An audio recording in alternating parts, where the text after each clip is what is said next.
ஆரம்பிக்கலாமா? ஸ்ரீபாஷ்யமா? தேவரி நியமனம்.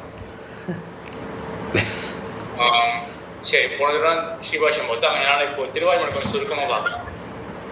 திருவாய்மொழியில் ஒவ்வொரு பத்திரியும் என்ன பகவத் குணம் அப்படின்ற விஷயத்த பார்க்கலாம். இப்போ போன தடவை போலவே எப்பவும் போலவே எல்லாரும் மியூட் பண்ணிக்கணும். ஒவ்வொருத்தரும் ஹேண்ட் ரைஸ் பண்ணி பதில் சொல்லணும். அடியே பிரார்த்திச்சுக்கணும். முதல் பத்துல ஆச்சாரிய ஹிருதயத்துல சொல்லப்படுற பகவத் குணம்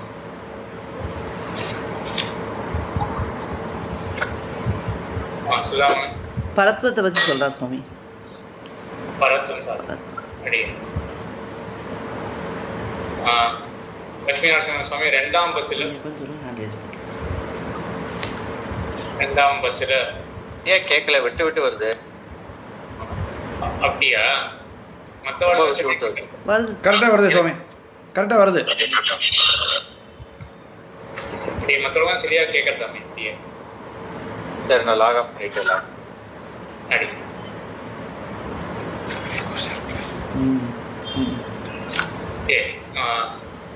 ரெண்டாம் பத்து விமலா மாமி கை தூக்கி அடி. ரெண்டாம் பத்துல இருக்கிற குணம் பகவத் குணம் காரணம். இந்த பரத்வத்துக்கும் காரணத்துவத்துக்கும் தொடர்பு ஏதாவது சொன்னேன்னா? இல்ல சொல்ல இல்லையா? இல்ல, பரத்வத்துக்கும் காரணத்துவத்துக்கும் தொடர்பு சொல்லல. இல்ல. மாமனிகள் என்ன காட்டுறாருன்னா என்ன சொன்ன?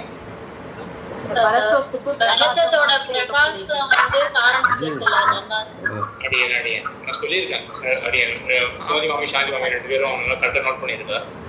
மாமனிகளை தான் சாதிக்கிறது. இந்த பரத்வத்துக்கு பிரகாசகமா இருக்கு காரணத்துவம் அப்படின்னு. எம்பெருமான் வந்து பரபரன் யாரை காட்டியும் மேம்பட்டவன் அப்படின்றது அவன் காரணத்துவம் தெரிஞ்சுதான் நல்லா புலப்பட்டது. ஆனா பரத்வத்துக்கு பிரகாசகமாக காரணத்துவம் ரெண்டாம் பத்துல. சரி, சுமதி மாமா ஏதாவது கேட்கணுமா? கை தூக்கி இருக்கீங்களே, ஏதாவது கேட்கணுமா, சொல்லணுமா? சரி, லோவர் பண்ண.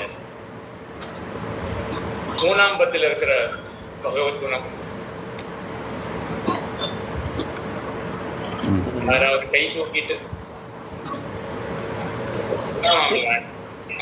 வேற யாராவது? இல்ல, இவர் சுவாமி ரங்கசுவாமி. கை தூக்கி கைங்கரியம் பண்ணணும். இல்ல, அது கைங்கரியம் பண்ணணுன்றது கரெக்ட் தான்.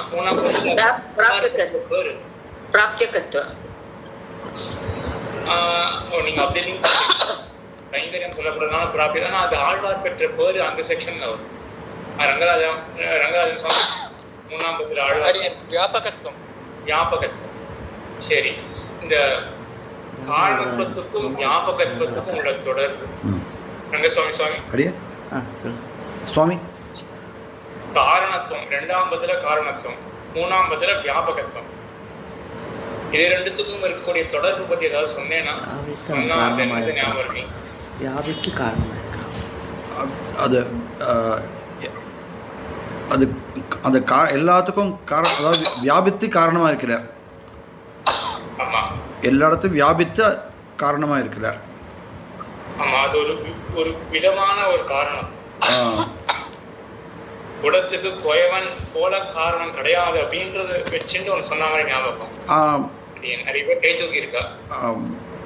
அந்த கியூல ரங்கராஜன் சுவாமி பதில் சொல்லியாச்சு, விமலா மாமி பதில் சொல்லியாச்சு, ஸ்ரீதரன் சுவாமி உபாதான காரணமா சுவாமி? அடியே இல்ல உபாதான காரணமா இருக்கான். உபாதான காரணமா இருக்கான். அடியே ரங்கசுவாமி சுவாமி இப்போ ஞாபகம் இருக்கா? இல்ல, திரிவித காரணம் சுவாமி. ரெண்டாம் பத்துக்கும் மூணாம் பத்துக்கும் இருக்கிற தொடர்பு என்ன அப்படின்னா, ரெண்டாம் பத்துல காரணத்துவம் சொல்லப்பட்டிருக்கு.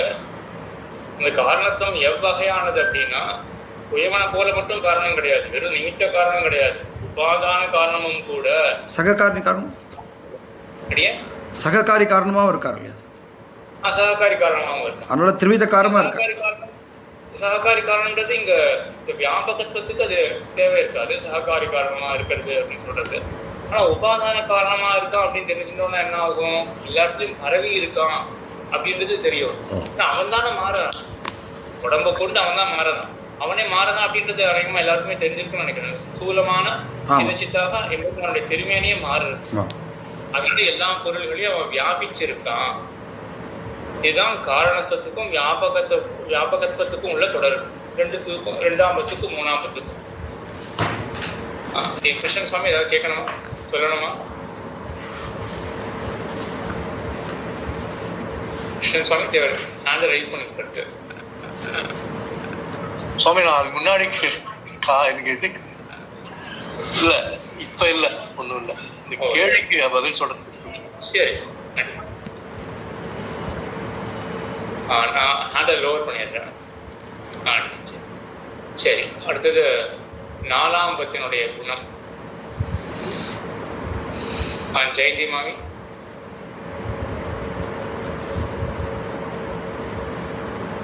ஸ்ரீதரன் ஜெயந்தி மாமி தானே? அடியன் நியந்திரத்துவம். நியந்திரத்துவம் ஆகாசம் போல வியாபித்திருக்கும். ஆனா எம்பெருமான் மற்றவர்களை நியமிக்கிற, ஆகாசம் நியமிக்காது. ஆக ஞாபகத்துவம் 3ஆம் பத்துல சொல்லப்பட்டிருக்கு. அது ஆகாசத்துக்கும் ஞாபகத்துவம் அப்படின்றது இருக்கு. எம்பெருமானுக்கு அதிகமாக என்ன இருக்கு அப்படின்னா நியந்திரத்துவம், நியமிக்கக்கூடிய தன்மை. இது கேள்விப்பட்டிருக்கீங்களா? நிருப நபோ வியாவிருத்திகி கேள்விப்பட்டிருக்கீங்களா? நிருப நபோ வியாவிருத்திகி யாராவது கேள்விப்பட்டிருக்கீங்களா? நிருப நபோ வியாவிருத்திகின்னு ஆழங்கார ஸ்ரீ சுத்தியா இருப்பா. யாராவது கேள்விப்பட்டிருக்கீங்களா? இல்ல. சரி, சொல்றேன். நிருபகா அப்படின்னா அரசன் அர்த்தம். நிருபகான அரசன், நபகான ஆகாசம். அரசன் என்ன பண்ணுவான்? அவன் லோகத்தெல்லாம் நியமிப்பான். அவனுடைய ஆணை பிறப்பித்தானா லோகம் அதை கேட்டு நடக்கும். ஆனா அந்த அரசனுக்கு என்ன கிடையாது? வியாபகத்துவம் கிடையாது. ஆகாசத்துக்கு என்ன இருக்கு? வியாபகத்துவம் இருக்கு, ஆனா நியந்திரத்துவம் கிடையாது. எம்பெருமானிடத்துல ரெண்டுமே இருக்கு. ஆக அவன் அரசனை காட்டிலும் வேறுபட்டவன், ஆகாயத்தை காட்டிலும் வேறுபட்டவன். வியாபுருத்தினா வேறுபாடு, இந்த காட்டிலும் உயர்ந்தவன். இங்க வேறுபாடுன்றது வெறும் குடத்தை காட்டிலும் துணியானது வேறுபட்டது அப்படின்ற அர்த்தத்துல மட்டும் இங்க வேறுபாடுன்றது கிடையாது. உயர்த்தியும் காட்டுறது. ஆகாயத்தை காட்டிலும் அரசனை காட்டிலும் எம்பெருமான் உயர்ந்தவன். ஏன்னா ரெண்டு தன்மைகளும் எம்பெருமானிடத்துல இருக்கு. அதான் நிருப நப்போ வியாவிருத்திக்கு அப்படின்னு சொல்லுவாங்க. 3ஆம் பத்துக்கும் 4ஆம் பத்துக்கும் இதான் தொடரும். இந்த வியாபகத்துவத்தோட கூட எம்பெருமானுக்கு நியந்திரத்துவம் அப்படின்றதும் இருக்கு. அடுத்தது 5ஆம் பத்துல யாராவது இது வரையும் மாமி ஏற்கனவே சொல்லியாச்சு. சாந்தி மாமி. அப்பாத காரணிகத்துவம் 5ஆம் பத்துல காரணிகத்துவம் 5ஆம் பத்துல. சரி, என்ன தொடர்பு 4க்கும் 5க்கும்? எல்லாத்துக்கும் தொடர்பு சொன்னீங்கன்னா ஞாபகம் இல்லை. சொல்லியிருந்தேன்னா 3, 4, 5க்கு சொல்லியிருக்கேன். முதல் 4 பத்துல அவரோட பரத்துவத்தை சொல்லிட்டு அதை பார்த்து விலக தோணும். ஆனா அவர் அரை பெரியவனா இருந்தாலும் கருணையோடு கூடவனா இருக்கிறவன். ரொம்ப கரெக்ட். இதுதான் மாநில சாய்ச்சி. அதனால அவனோட பரத்துவத்தை காட்ட நமக்கு அகல தோணும். தேவை கிடையாது அப்படின்றதுனாலதான் தேவை கிடையாதுன்னு காட்டுறதுக்கு நம்மளுடைய காரணிகத்துவம் 5ஆம் பத்துல காட்டணும். அடுத்தது 6ஆம் பத்துல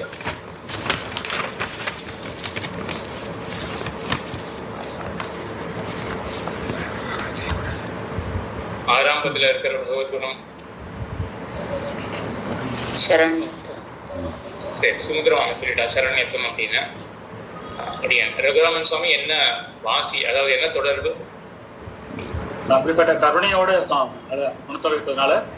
அதனால அவனை போய் கருணை இல்லைன்னா அவனை போய் சரணம் பார்க்க முடியாது. கருணை இருக்கிறதுனால நிச்சயமா சரணம் பார்த்தேன்.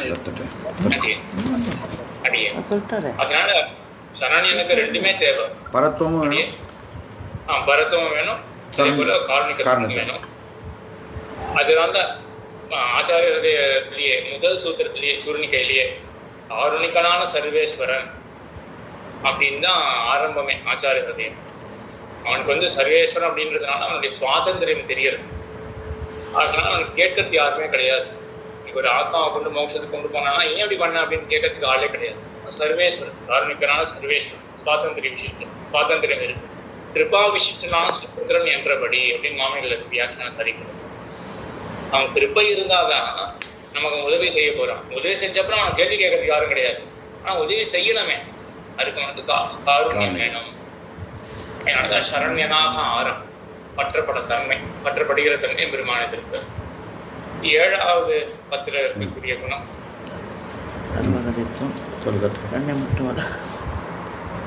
இல்ல தேவரான ராதா மாமி 7ஆம் பத்துல இருக்கிற குணம் சக்தத்துவ குணங்கள் சக்தத்துவம் அப்படின்ற குணம்.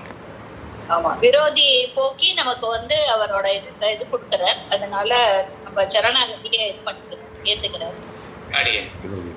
ஆக இது சம்பிரதாய கிரந்தங்கள்ல 2 விதமா பிரிப்பா. அதாவது ஆசிரியனத்துக்கு சௌகரியமாக இருக்கக்கூடிய குணங்கள், அப்புறம் ஆசத்தை காரியத்தை செய்யக்கூடிய குணங்கள். இப்போ முதல்ல நம்ம பெருமாள் கிட்ட போகணும் அப்படின்னாலே அவருக்கு அவர் பரம சுலபராக இருப்பார், காருண்யப்பட்டு இருப்பார். அப்படின்னால்தான் நம்ம அவர்கிட்ட போகவே முடியும். சரி, போன பிறகு நம்மளுடைய காரியத்தை செய்யணும், அதுக்கு அவருடைய சக்தி இருக்கு அப்படின்றதையும் இங்க 7ஆம் பத்துல காட்டப்பட்டிருக்கு. அனிஷ்டத்தை போக்கி தன்னுடைய திருவடிகளை கொடுக்கக்கூடிய அந்த சக்தியானது தன்னிடத்துல இருக்கு அப்படின்றது 7ஆம் பத்துக்கு விஷயம். 8ஆம் பத்து கொஞ்சம் கஷ்டமான குணம் அப்படின்னு தோன்றது. 8ஆம் பத்துக்கு கஷ்டமான குணம் ஒண்ணு, அதே போல தொடர்பு சொல்றதும் கொஞ்சம் ஸ்ட்ராங் பண்ணலாம். விமலா மாமி ஆனா வேற யாருக்காவது அடிய ரேவதி மாமி கை தூக்கியிருக்கார். 8ஆம் பத்துல இருக்கக்கூடிய குணம் சரண்ய முகுந்தத்துவம். அது திருக்கண்ணபுரம் பதிகத்துக்கு இருக்கக்கூடிய குணம். 9ஆம் பத்து கடைசியில சரண்ய முகுந்தத்துவம் அப்படின்றது வரும். கீதா மாமி 8ஆம் பத்துல குணம் என்ன? கீதா மாமி கை தூக்கிற மாதிரி இருந்தது.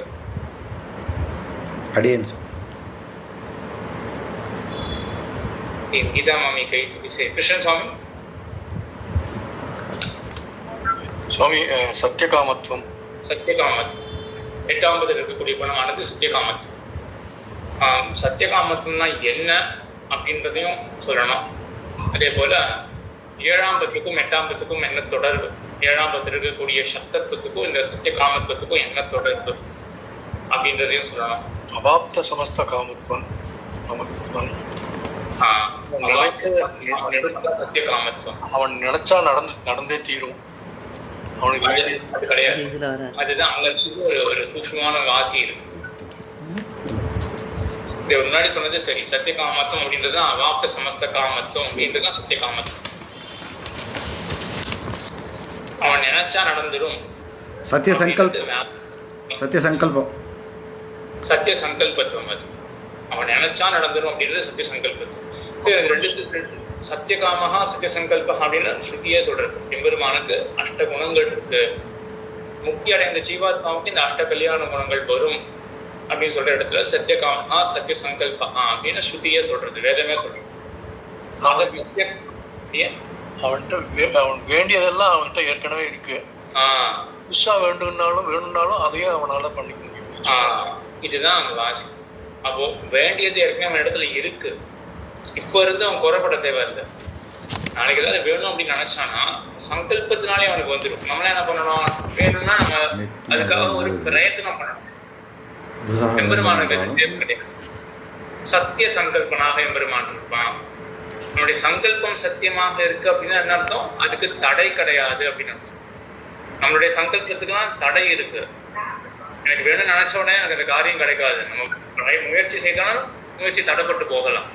எம்பெருமானுக்கு இந்த இடர்கள்லாம் கிடையாது. அவன் சத்திய சங்கல்பனாக இருக்கும். அதுக்கு முன்னாடியே சத்திய காமனாகவும் இருப்பான். அதான் அவாப்த சமஸ்த காமனாக இருக்கிறது. இப்போதைக்கு இந்த க்ஷணத்துல அவனுக்கு எனக்கு ஒண்ணு இல்லையே அப்படின்னு குறைப்பட்டுக்கணும்னு அவசியம் கிடையாது. இந்த வாசி புரியுறதா? சும்மான வாசி இருக்கு. இந்த க்ஷணத்தை எடுத்துட்டோம்னா இப்ப எனக்கு எந்த குறையுமே இல்லையே, ஒரு குறைப்பட தேவையில்லாததுதான் அவாப்த சமஸ்த காமத்துவம். அப்போ சத்திய சங்கல்பத்துவம்னா என்ன? இதற்கு பிறகு ஏதாவது வேணும் அப்படின்னு இருந்ததுன்னா நினைச்ச உடனே கிடைச்சிடும். அதான் சத்திய சங்கல்பத்துவம். சரி, இதுல இன்னொன்னு இப்ப 7க்கும் 8க்கும் உள்ள தொடர்பு. 7ல சப்தத்துவம் சொல்லப்பட்டது. இது ஒரு இடம் நான் சொல்லலன்னு நினைக்கிறேன் அந்த வீடியோவில். 7க்கும் 8க்கும் தொடர்பு ஒரு கால் சொல்லியிருந்தேன்னா கொஞ்சம் இது சூக்மமான நடிப்பு சொல்லி விட்டுருக்கலாம். 7 சக்தத்துவத்துக்கும் சத்திய காமத்துவத்துக்கும் உள்ள தொடர்பு. விமலாவே சொல்றீங்களா? நீங்க ஒண்ணு ஹேண்ட் ரைஸ் பண்ணிருக்கீங்க. எம்பெருமானுக்கு அவனுக்கு வேண்டியது எல்லாமே இருக்கு. அவனுக்கு அந்த சக்தியும் இருக்கு, சக்தத்துவம் அவனுக்கு பண்ணக்கூடிய சக்தியும் இருக்கு அவனுக்கு. அதனால எல்லாமே அடியன் தெரியல, புரிஞ்சுதான் அடியன் தெரிவிக்கிறேன், அது கரெக்டானு தெரியல.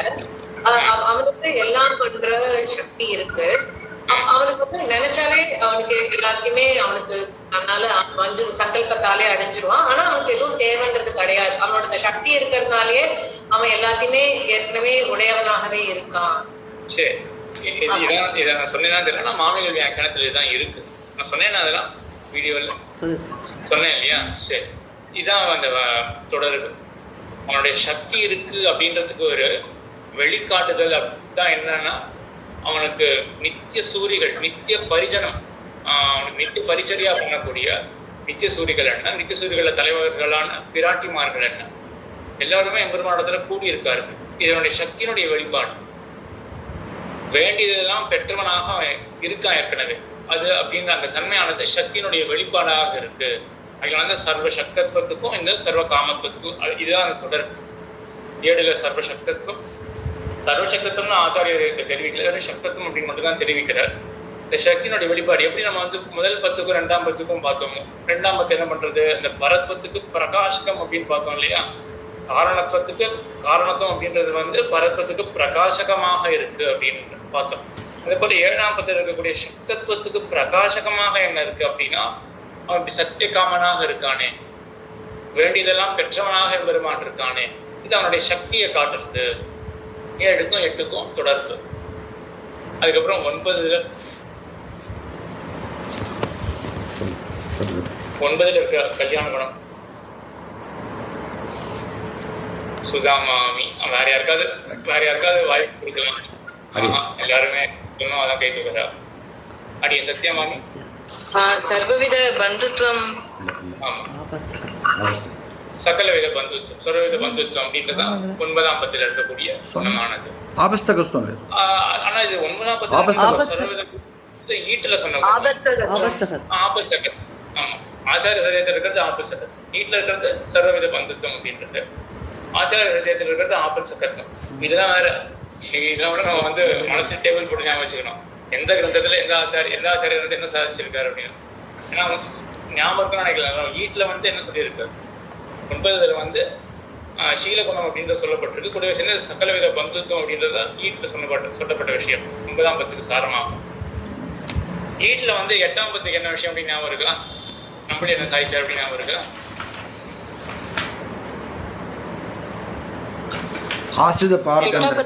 ஆத்ம ஆத்மீய ஈடுபாடு.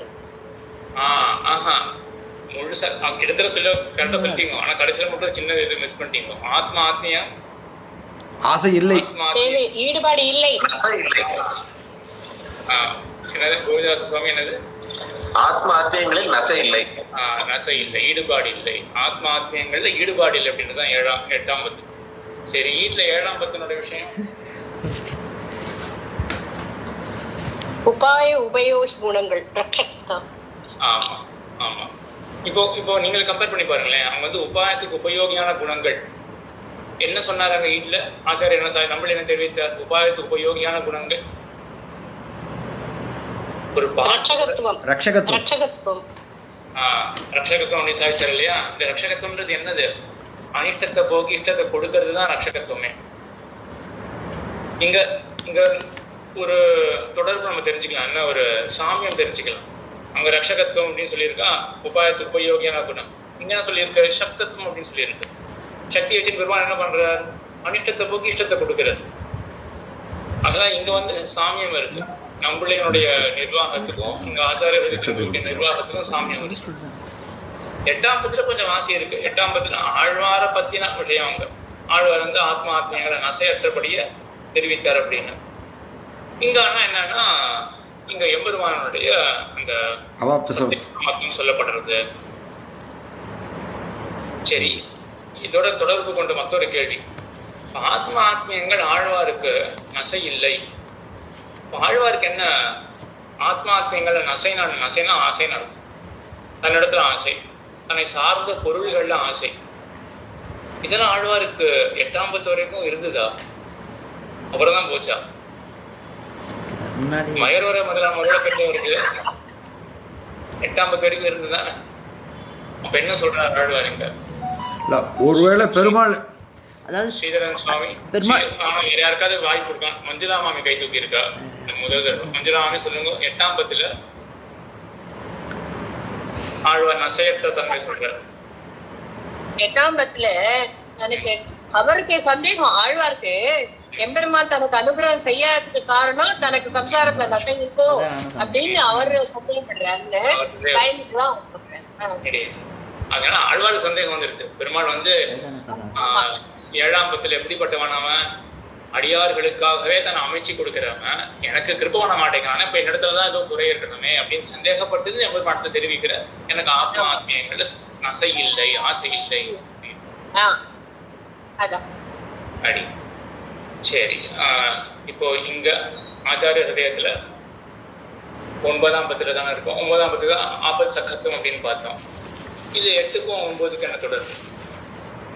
8ல சத்தியகாமத்துவம், 9ல ஆபத் சக்கத்துவம்.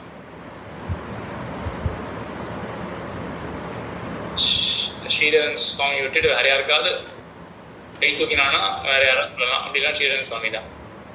ரகுராமன் சுவாமி ஏற்கனவே சொல்லியாச்சு, கிருஷ்ணன் சுவாமியும் சொல்லியாச்சு, இந்திராமாமி இப்பதான் சொன்னான். வேற யாராவது 8க்கும் 9க்கும் என்ன தொடர்பு? சரி, ரகுராமன் சுவாமி. அபாப்த சமஸ்த காமனா இருக்கிறதுனால சம்சாரிகள் வேண்டியதை வந்து கொடுக்காம லட்சியமா இருந்துருவாங்கன்னா அப்படி கிடையாது. ஆபத்துல இதான் தொடர்பு. இப்ப சத்தியகாமனாக அவன் எல்லாரும் பெற வேண்டியதெல்லாம் பெற்றவனாக இருக்கான். அவன் எதுக்கு உதவணும்? தேவை கிடையாது அப்படின்னு இருக்க மாட்டான். இது நம்ம வெத்திரேக்கத்துல பார்த்தா தான் நமக்கு நல்லாவே புரியும். ஒரு கால் இப்ப பெருமாள் வந்து இந்த திவ்ய பிரபந்த பிரவர்த்தனம், அர்ச்சாவதாரமா பெருமாள் திருவதாரம் பண்றது, விபவமாக திருவதாரம் பண்றது, எதுவுமே இல்லைன்னு வச்சுக்கோ. உன்னுடைய கர்மம் இருக்கு, நேரத்துக்கு பாட்டு எதனாலும் பண்ணிக்கிடுமே அப்படின்னு மட்டும் நீங்க அந்த மாதிரி இமேஜின் பண்ணி பாருங்க. அப்போதான் இந்த ஆபத் சக்கத்துவம் அப்படின்றது நல்லாவே புரியும். ஏன்னா 8ஆம் பத்துல என்ன இருக்கு? அவன் சத்தியகாமனாக இருக்கான், பெற வேண்டியதெல்லாம் பெற்றவனாக இருக்கான். அப்படி இருக்கிறவன் இவ்வளவு பண்றானே நமக்கு. இதெல்லாம் வெத்திரேக்கத்துல இருந்தா தான் நமக்கு அந்த குணம் நல்லாவே மனசுல படும். அந்த மாதிரி இமேஜின் பண்ணி பாருங்க. கோயிலே இல்லாத ஒரு உலகம், திவ்ய பிரபந்தமே இல்லாத ஒரு உலகம், அது இல்லை. இப்ப அந்த மாதிரி உலகம் இல்லை. ஏன் அப்படின்னா எம்பெருமானுடைய அந்த ஆபத் சக்கத்துவம் அப்படின்ற தன்மையினாலதான். இது 3ஆம் பத்துல ஒழிவில் காலத்துல இதுவும் அந்த வீடியோ சொல்லிட்டு நினைக்கிறேன். ஓய்வு மூப்பு பிறப்பு பிணிவே மாறு செய்வான் அங்க வந்து நம்மளேதான் சாதிக்கிற. அவன் வந்து ஸ்ரீவைகுண்டத்துல இங்கதான் கர்மத்துக்கு சேர சிருஷ்டிய பண்ணியாச்சு, இப்படி வேணாலும் போகட்டுமே அப்படின்னு இருந்திருக்கலாம். நாம் அப்படி இல்லை. பிணிவியுமாறு செய்வான். அவனுடைய அந்த சம்சாரம் ஆகிய பிணி இது போகும்படியாக அவன் வந்து இது செய்யறதுக்காகவே திருவேங்கடத்தை வந்து நிக்கிறான் அப்படின்றது அவனுடைய ஆபத் சக்கத்துவம். இது நல்லா தெரிஞ்சுக்கிறது எப்படி அப்படின்னா இந்த சரித்திரத்தை கொண்டுதான் அந்த பிரளய சரித்திரத்துலதான் லோகத்தெல்லாம் பிரளய ஜலம் சூழ எம்பெருமான் எல்லாத்தையும் தன்னுடைய திருவயிற்றில வைத்து ரட்சித்தான் அப்படின்றது ஆச்சாரியெல்லாம் தெரிவிப்பான் ஆபத் சக்கத்துவத்துக்கு. இது 8க்கும் 9க்கும் இருக்க தொடர்பு. 10ஆம் பத்துல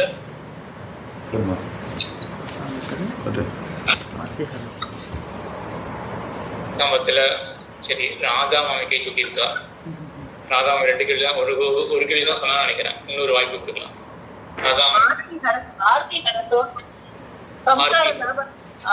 சம்சார தாபத்தை போக்கக்கூடிய தன்மையுடைய. ஆமா, சம்சார தாபத்தை பெருவான் போக்குறான். 9க்கும் 10க்கும் என்ன தொடர்பு? ஆபத் சக்கத்துவம், ஆர்த்தி ஹரத்வம்.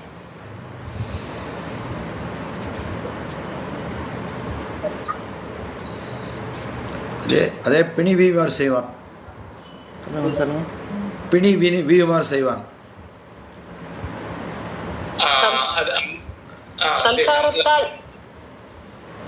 சம்சாரத்தால் வரும் வருத்தத்தை போக்குறது, அதான் ஆத்ம.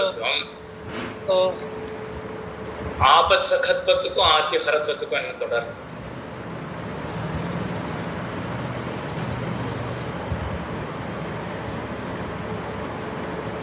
அது சம்சாரத்தில் இருக்கும் பொழுதே செய்வது ஆர்த்திகாரத்துவம், அப்படி சொல்லலாமா? கிட்டத்தட்ட வந்துட்டீங்க. சத்தியமா அது நித்திய வாழ்க்கையில சத்தியமா சொல்லுங்க. சொல்லுங்க. நித்திய வாழ்க்கையில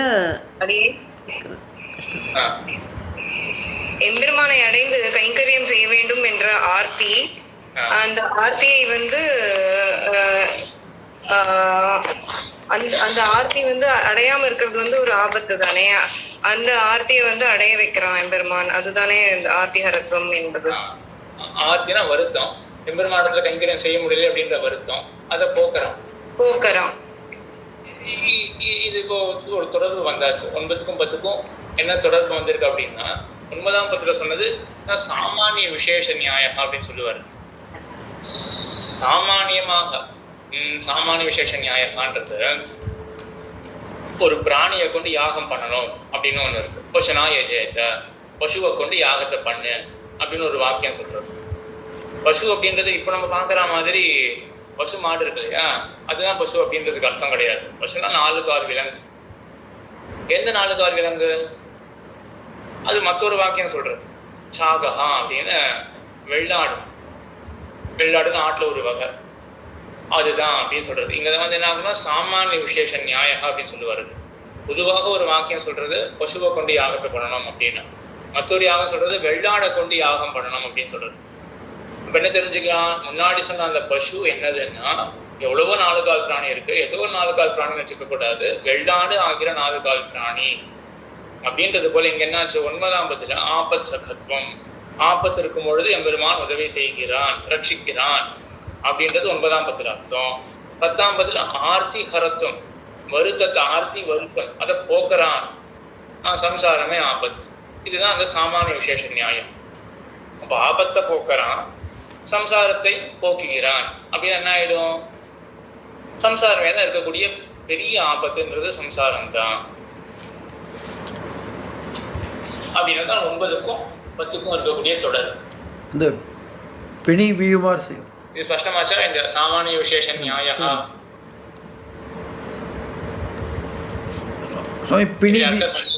சாமானிய விசேஷ நியாயம், இது பல உதாரணங்கள் பார்க்கலாம்.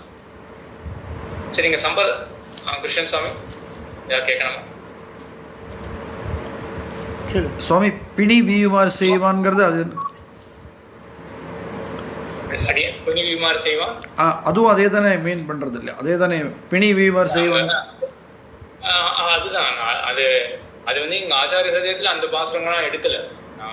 புரிய வைக்கிறதுக்காக அந்த பாசுரத்தை கோட் பண்ணியிருக்கேன் ஒழிய, எங்க ஆச்சாரிய ஹிருதயத்துல 9ஆம் பத்துக்கு பிணி வியுமார் செய்வான் அப்படின்னு அர்த்தங்கள்லாம் ஆச்சாரிய ஹிருதயத்துல இந்த மாதிரி எடுக்கல.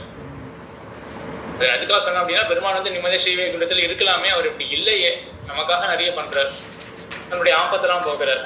அதில் விசிஷ்ய என்ன ஒரு ஆபத்து அப்படின்னா, சம்சாரம் அப்படின்றது இருக்கிறதுலே பெரிய ஆபத்து, அதே பெருமான் போக்குறான் அப்படின்றது 10ஆம் பத்துல விஷயமாக இருக்கு. அடியே ஸ்ரீதரன் சுவாமி, கிருஷ்ணன் சுவாமி 2 கேள்விகள் இருக்குன்னு நினைக்கிறேன். அடியே பிரளயத்துல எல்லா ஆத்மாக்களையும் வச்சு காப்பாற்றலாம், அது சாமானிய இதா போடலாமா? சாமானிய நியாயம். விசேஷமா பரவதற்கு ஆர்த்தியை போக்குறதுக்கு பரவதற்கு சம்சாரத்திலேருந்தே நிவர்த்தி பண்றான், விசேஷமா இல்லாம அப்படி பண்ண முடியாது. ஏன்னா சாமானியம் அப்படின்றது எப்படி இருக்கணும்னா, எப்பவுமே வியாபகமா இருக்கணும் சாமானியம் அப்படின்றது. இப்போ பிரளயத்துல எம்பெருமான் காக்குறான் அப்படின்றது அதுவே ஒரு விசேஷமா இருக்கு. ஏன் இப்போ நம்மள பெருமாள் ஆபத்துல இருந்து காக்கலையா? ஒவ்வொரு நொடியிலையும் பெருமாள் எவ்வளவு ஆபத்துல இருந்து நம்மளை காத்துட்டு இருக்கு. அப்போ ஆபத்துல இருந்து காக்குறான் அப்படின்னா, ஆபத்துன்றது எவ்வளவோ இருக்கும். ஆபத்து 1000 ஆபத்துக்கள் வச்சுக்கோமே, எல்லா ஆபத்துல இருந்து காக்குறான். அதுல விசேஷமாக ரொம்ப முக்கியமான ஆபத்து என்ன அப்படின்னா, சம்சாரமே தான் ஒரு பெரிய ஆபத்து, அதுல இருந்து எம்பெருமான் காக்குறான். பிரளயத்துல காக்குறான் அப்படின்றது அது சப்செட் சூப்பர் செட் மாதிரி வந்தாதான் சாமானிய விசேஷ நியாயம் அப்படின்றது அப்ளை ஆகும். பிரளயத்துல காக்குற ஆபத்து அப்படின்றது அதுவே ஒரு சப்செட் வித்தின் த 1000. அந்த ஆபத்துகள்ல. அதுல இருக்கிற மற்றொரு பெரிய ஆபத்து என்னன்னா சம்சாரம் அப்படின்ற ஆபத்து. இந்த சாமானிய விசேஷ நியாயத்துக்கு இன்னொரு உதாரணம், சம்பிரதாயத்துக்கு ரொம்ப முக்கியமான ஒரு உதாரணம். எம்பெருமானுக்கு குணங்களே கிடையாது, பிரம்மத்துக்கு குணங்களே கிடையாது அப்படின்னு வேதம் சொல்றதுதான். இது அத்வைதிகள்லாம் பிடிச்சிக்கோ. நிர்குணவாதம் பண்றது வேதமானது, பிரம்மத்துக்கு குணமே கிடையாது. இங்க நம்ம என்ன சொல்லுவோம் அப்படின்னா, பிரம்மத்துக்கு குணமே கிடையாது அப்படின்றது சாமானியமான ஸ்டேட்மெண்ட். மற்ற வேத வாக்கியங்கள் என்ன பண்றது அப்படின்னா, பிரகிருதிக்கு என்னென்னலாம் ஹேயமான குணங்கள், தாழ்வான குணங்கள் உண்டோ அது பிரம்மத்துக்கு கிடையாது எப்படின்னு சொன்னா, இப்போ இங்க மறுபடியும் சாமானிய விசேஷ பாவம் வரும். எப்படின்னு யாராவது ரிலேட் பண்ணி சொல்ல முடியுமா? இந்த இடத்துல எப்படி சாமானிய விசேஷம், இது சாமானியம், இது விசேஷம்? வேணும்னே தான் கொஞ்சம் வேகமா சொன்னேன். யோசிச்சுட்டு நீங்க யாராவது, ஏன்னா நான் மறுபடியும் ஃபுல்லா எக்ஸ்பிளைன் பண்ணிட்டேன்னா அப்புறம் நீங்க உங்களால யோசிக்க முடியும். அதுக்காக கொஞ்சம் வேகமா சொல்லிட்டு உங்களுக்கு வாய்ப்பு கொடுக்குறேன். சாந்தி மாமி கை தூக்கி இருக்கா? இந்த பிரம்மத்துக்கு குணம் கிடையாதுங்கிறது இந்த அத்வைதியவா சொல்றது, அது இந்த சம்சார இருக்கிற ஆபத்து மாதிரி அது.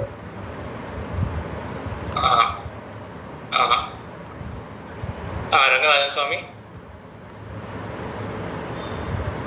மியூட்ல மியூட்ல இருக்கீங்க. அடியன் அதாவது நிர்குணமா இருக்கிறங்கிறது வியாபகத்துவமா இருக்கு. அதே நம்ம பிரகிருதியில இருக்கிற தாழ்ந்த குணங்கள் அப்படின்னு பேசும்போது அது அதாவது வியாபியம், அதோடைய எதிர் வியாபியமா இருக்கு. சாந்தி மாமி நீங்க சொன்னது கிட்டத்தட்ட வந்துடுது, இப்ப புரிஞ்சது இல்லையா? இப்ப என்ன இருக்குங்க, இந்த பகவானுக்கு குணம் கிடையாது அப்படின்னு இது என்ன பண்றது? இப்போ சாமானியமா சொல்றது ஒரு குணமே கிடையாது அப்படின்னு சாமானியத்தை சொல்லிடுது. அப்புறம் இன்னொரு வாக்கியம் என்ன பண்றது, பகவானுக்கு தாழ்ந்த குணங்கள் கிடையாது, இப்போ எந்த குணமே கிடையாது அப்படின்னு சொல்றது சாமானியமான வாக்கியம். தாழ்ந்த குணங்கள் கிடையாது அப்படின்னு சொல்றது விசேஷ வாக்கியம் ஆயிடுது. இதை வச்சு ஆச்சாரிய என்ன பண்றா, நிர்குணம் அப்படின்னு பிரம்மம் சொன்னா அத்வைதிகள் போல குணமே கிடையாது பிரம்மத்துக்கு அப்படின்னு அர்த்தம் கிடையாது, தாழ்ந்த குணங்கள் கிடையாது அப்படின்னு தான் அர்த்தம். ஆகையினால கல்யாண குணங்கள்லாம் உண்டு. அதனாலதான் ஆச்சாரிய என்ன தெரிவிப்பா, அகிலஹே பிரத்தனீக கல்யாணிக்கத்தான, திருக்கல்யாண குணங்கள் எல்லாமே உண்டு, ஹேய குணங்கள் ஒன்றும் கிடையாது. புரிஞ்சுதா? சுவாமி, ஜஸ்ட் ஒரு லாஜிக்காக ஒரு கொஸ்டின். எந்த குணமுமே கிடையாது, அடுத்த வாக்கியம் தாழ்ந்த குணங்கள் கிடையாது. ரெண்டாவது சொன்னது அதுல அடங்கியிருக்கு முதல்ல சொன்னதுல, அதனால ஒன்றும் தனியா குறிச்சு ஒன்றும் கல்யாண குணங்களை பத்தி சொல்லலையே. சொல்லல. கரெக்ட் தான். ஆனா கல்யாண குணங்கள் பத்தி சொல்றதுக்கு நிறைய வாக்கியங்கள் மற்றது இருக்கு இல்லையா? அதான் கேட்க கிருஷ்ணசாமி கேட்டது புரியுறதா? இந்த 2 வாக்கியத்துல கல்யாண குணங்கள் பத்தி பேச்சே கிடையாது. கோவிந்ததாச சுவாமி சம்சாரத்துல வரக்கூடிய ஆபத்துகள் சப்செட்னு சொல்றீங்க சொன்னி, சம்சார ஆபத்து தவிர வேற என்ன ஆபத்து இருக்கு? சம்சார ஆபத்து நான் எப்படி சொல்றேன்னா, இந்த சம்சாரம் அப்படின்றத நம்ம ஆபத்தா பார்க்காம நம்ம என்ன பார்த்துட்டு இருக்கோம், இன்னைக்கு நாளைக்கு நம்ம ரோட்ல போகும்போது ஒரு ஆக்சிடென்ட் ஆகாம அதே ஒரு ஆபத்து தானே. ரோட்ல போய் சம்சாரம் நம்ம போல பார்க்கலையே. சம்சாரம்ன்றது உடம்போட தொடர்பு கொண்ட இந்த ஜீவாத்மா அப்படின்னு நம்ம பார்க்கலையே. இந்த ஜீவாத்மாவுக்கு உடம்போட சம்பந்தம் ஏற்படுறது இது ஒரு பெரிய ஆபத்து. தன்மை நம்ம அனலைஸ் பண்ணலையே. நம்ம என்ன பார்க்குறோம், நம்ம ஒரு நாள் கைங்கரை பண்ணுறதுக்காக போயிருந்தேன், ஏதாவது ஒரு நாள் காப்பாற்றிட்டு பைக்கில் தான் போயிருந்தேன், ஆக்சிடென்ட் ஆகாமல் காப்பாற்றிட்டு. இது தனித்தனியாக அனலைஸ் பண்ணலையே.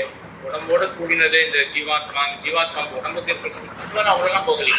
ஆனால் இதே ஒரு ஆபத்தாக சொல்றேன். ஒரு ஜீவாத்மாவுக்கு எவ்வளோ ஆபத்து வரலாம், உடம்போட கூடியிருக்கிறபடினால்தான் ஜீவாத்மாவுக்கு ஆபத்து வருது. ஆனா எல்லா ஆபத்தையும் நம்ம உடம்பே ஒரு ஆபத்து நம்ம கருதலையே. உடம்புடன் கூடிய ஜீவாத்மாவுக்கு இந்த ஆபத்து வருது அப்படின்றது. அப்படி இருக்கும் பொழுது அதுல ஒரு முக்கியமான சப்ஜெக்ட் என்னன்னா, எல்லாத்துக்குமே காரணம் என்னன்னா உடம்போட சம்பந்தப்பட்டது இல்லை. அதனால இதை சாமானிய விசேஷமா நம்ம பார்க்கலாம்.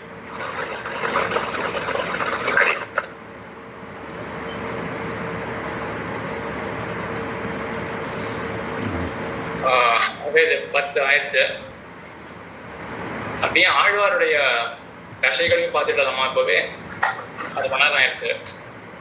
நீங்கள் அது இது விட்டு அப்புறம் சமயம் கிடைக்காது. கொஞ்சம் ஞாபகம் வச்சுட்டு இருக்கீங்களான்னு தெரியல. சரி, முதல்து வந்து தத்துவ வேதனை மரப்பற்று. முதல் தசை தத்துவ வேதனை மரப்பற்று. அது முன்னாடி சாந்தி மாமி இப்போ சொன்னது புரிஞ்சது இல்லையா? சாமானிய விசேஷ பாவம் இங்க எப்படின்னு பிரம்மத்துக்கு குணம் கிடையாது. பிரம்மத்துக்கு புரிஞ்சது இல்லையா? சரி சரி. முதல் 10 ஆழ்வார் பெற்ற மாமி தத்துவ வேதனை மரப்பற்று. 3 தத்துவங்கள் பற்றின அறிவு, மயர்வர் அருளப் பெறுதல், சித்தும் அச்சித்தும் தாழ்ந்தது, ஈஸ்வரன் மட்டுமே உயர்ந்த தத்துவம் அப்படின்ற ஞானத்தை பெரும் நிலை ஆழ்வார். ஞானம் பெற்றார். அதுக்கப்புறம் இன்னொன்னு இருக்கேன், தத்துவ வேதனை மரப்பற்று. ஆழ்வார் அத மறந்து போகாதபடி எப்பவுமே நினைவு கொள்றபடி இருக்கு. அதுதான் எத்தனை தான் உயர்ந்தவர், மற்றதெல்லாம் சித்தம் தாழ்ந்தது அப்படின்னு எப்பயுமே ஆழ்வார் மறக்காதபடி அவருக்கு அந்த தசை மகேஸ்வர மதிநலம் பெற்றது, அருள பெற்றது. அந்த மயர்வு அப்படின்றதுலயே தனியா அங்க மரப்பு அப்படின்றது அடக்கம். மயர்வு அப்படின்றது வந்து ஐயம், திரிவு, மரப்பு எல்லாமே சேர்ந்துதான் மயர்வு. மயர்வு அப்படின்னா அஜ்ஞானம். அஜ்ஞானத்தை 3 ஆச்சாரியம் எல்லாம் படிப்பா. அனிதா ஞானம், விபரீத ஞானம், விஸ்மிருதி. ஒரு பொருளை தப்பா தெரிஞ்சுக்கிறது, இதே போல விஸ்மிருதி மறக்கிறது, எல்லாமே அந்த மயர்வுக்குள்ள அடக்கம். மயர்வு ஆழ்வாருக்கு எம்பெருமான் மதிநலத்தை கொடுத்தான். அந்த மரப்பை பற்றி தனியாக மறுபடியும் 10வது பதிகத்துல மரப்பும் ஞானமும் நானும் உள்ளானதில மரப்பும் என்ற மரப்பற என்னுள்ளே மண்ணினான் அப்படின்றது அங்க ஆழ்வாருடைய திருவாக்கு. மரப்பில்லாதபடி எம்பெருமான் பண்ணினான் அப்படின்னு. சரி சுதாமாமி, அடுத்ததனுடைய 2ஆம் 10 என்ன நிலை ஆழ்வார்? தான் அடையும் மோட்சம் கூட தன்னுடைய ஆனந்தத்துக்காக கிடையாது, அவருடைய ஆனந்தத்துக்காக இருக்க வேண்டும்னு சொல்றார். 2ஆம் 10 வந்து நியப்தி பல முக்தி தலை சேர நிஷ்கர்ஷித்து. நியப்தினா ஞானம் அர்த்தம். இந்த ஆச்சாரிய சூத்திரத்தை நான் சொல்றதுனால இங்க மனப்பாடம் பண்ண அவசியம் கிடையாது, ஏன்னா அது கஷ்டம். அதெல்லாம் அர்த்தம் எல்லாம் கரெக்டா சொல்றீங்க, அது போதும். ஆக நியப்திக்கு பல முக்தி அப்படின்னு இருக்கு. இது முக்கியமான அர்த்தம். இது சொல்லுங்க, நியப்திக்கு பல முக்தி அப்படின்னு அர்த்தம். நியப்தினா ஞானம். நியப்திக்கு ஞானத்துக்கு பல மோட்சம் அப்படின்னு இருக்கு.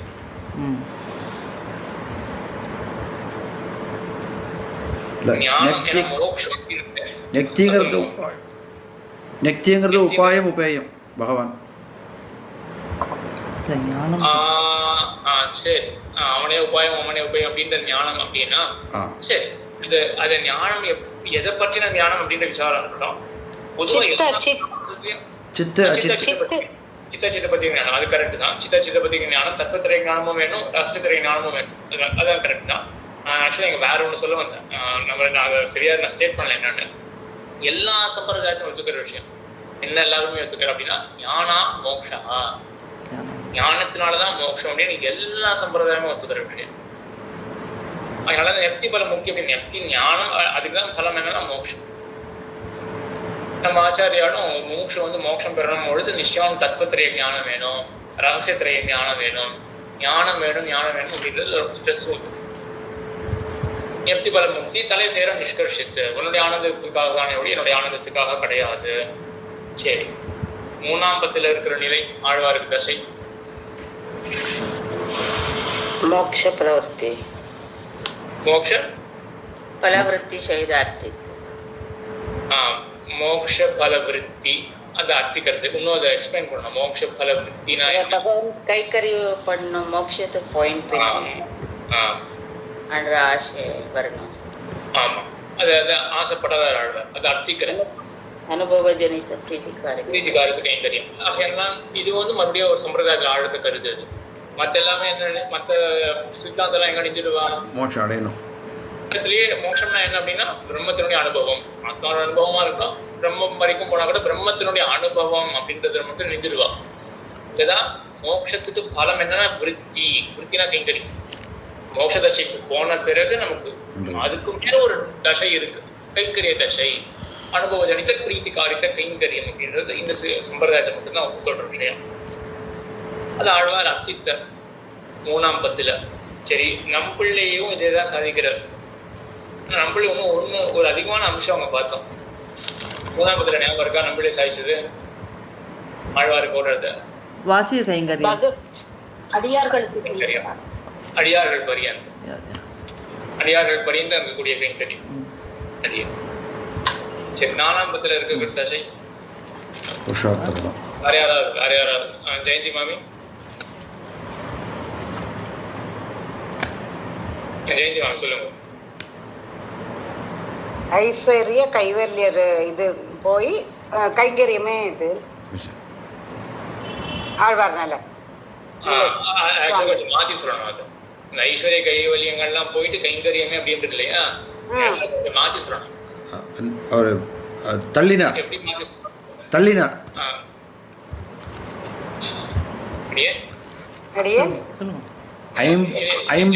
ஐம்புலன்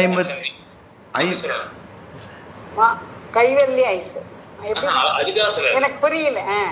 சொல்றேன். சரி, வேற யாருக்கு? கிருஷ்ண சுவாமி தேவர் புரிஞ்சுதா?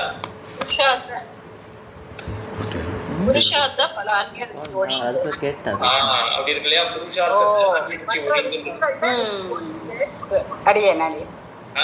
இப்ப என்ன அப்படின்னா கைங்கரியத்துல பிராவண்யம் இருக்கிறதுனால என்ன ஆயிருக்கு, மத்த இடத்துல ஆசை போயிருக்கு.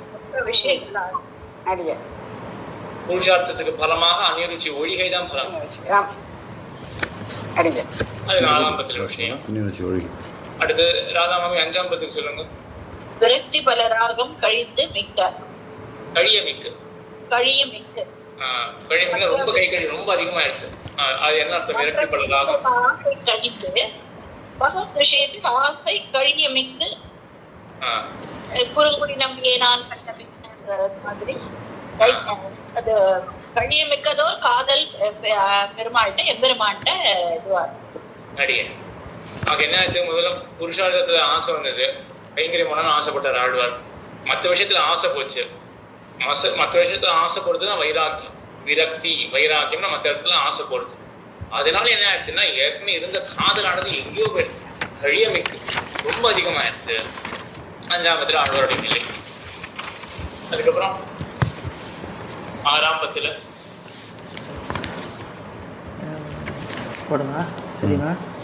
சாந்தி மாமி ஏற்கனவே சொல்லியாச்சு. வேற யாராவது? கிருஷ்ணன் சுவாமி கை தூக்கி இருக்கா இதுக்காகவா? சுதா மாமி வேண்டாம், ரங்கசாமி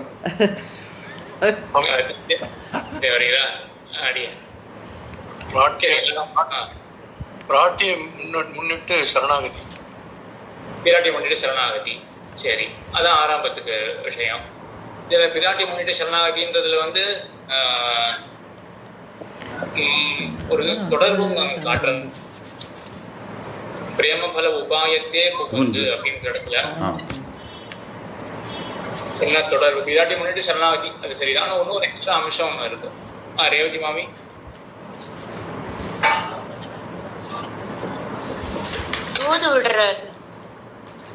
தூது விடுறது கரெக்ட் தான். 6ஆம் பத்துல தூது விடுறார் ஆழ்வார். வைகல் முடிவாய் தூது விடுறார், பொண்ணுல காலினோன்னு இடத்துலயும் தூது விடுறார். சுமதி மாமி காலதாமத்தை பொறுக்க மாட்டார். காலதாமத்தை இந்த விளம்பத்தை பொறுக்க முடியல ஆழ்வார். அதனால 5ஆம் பத்துல அப்பேற்பட்ட ஒரு காதல் ஏற்பட்டிருக்கு ஆழ்வாருக்கு.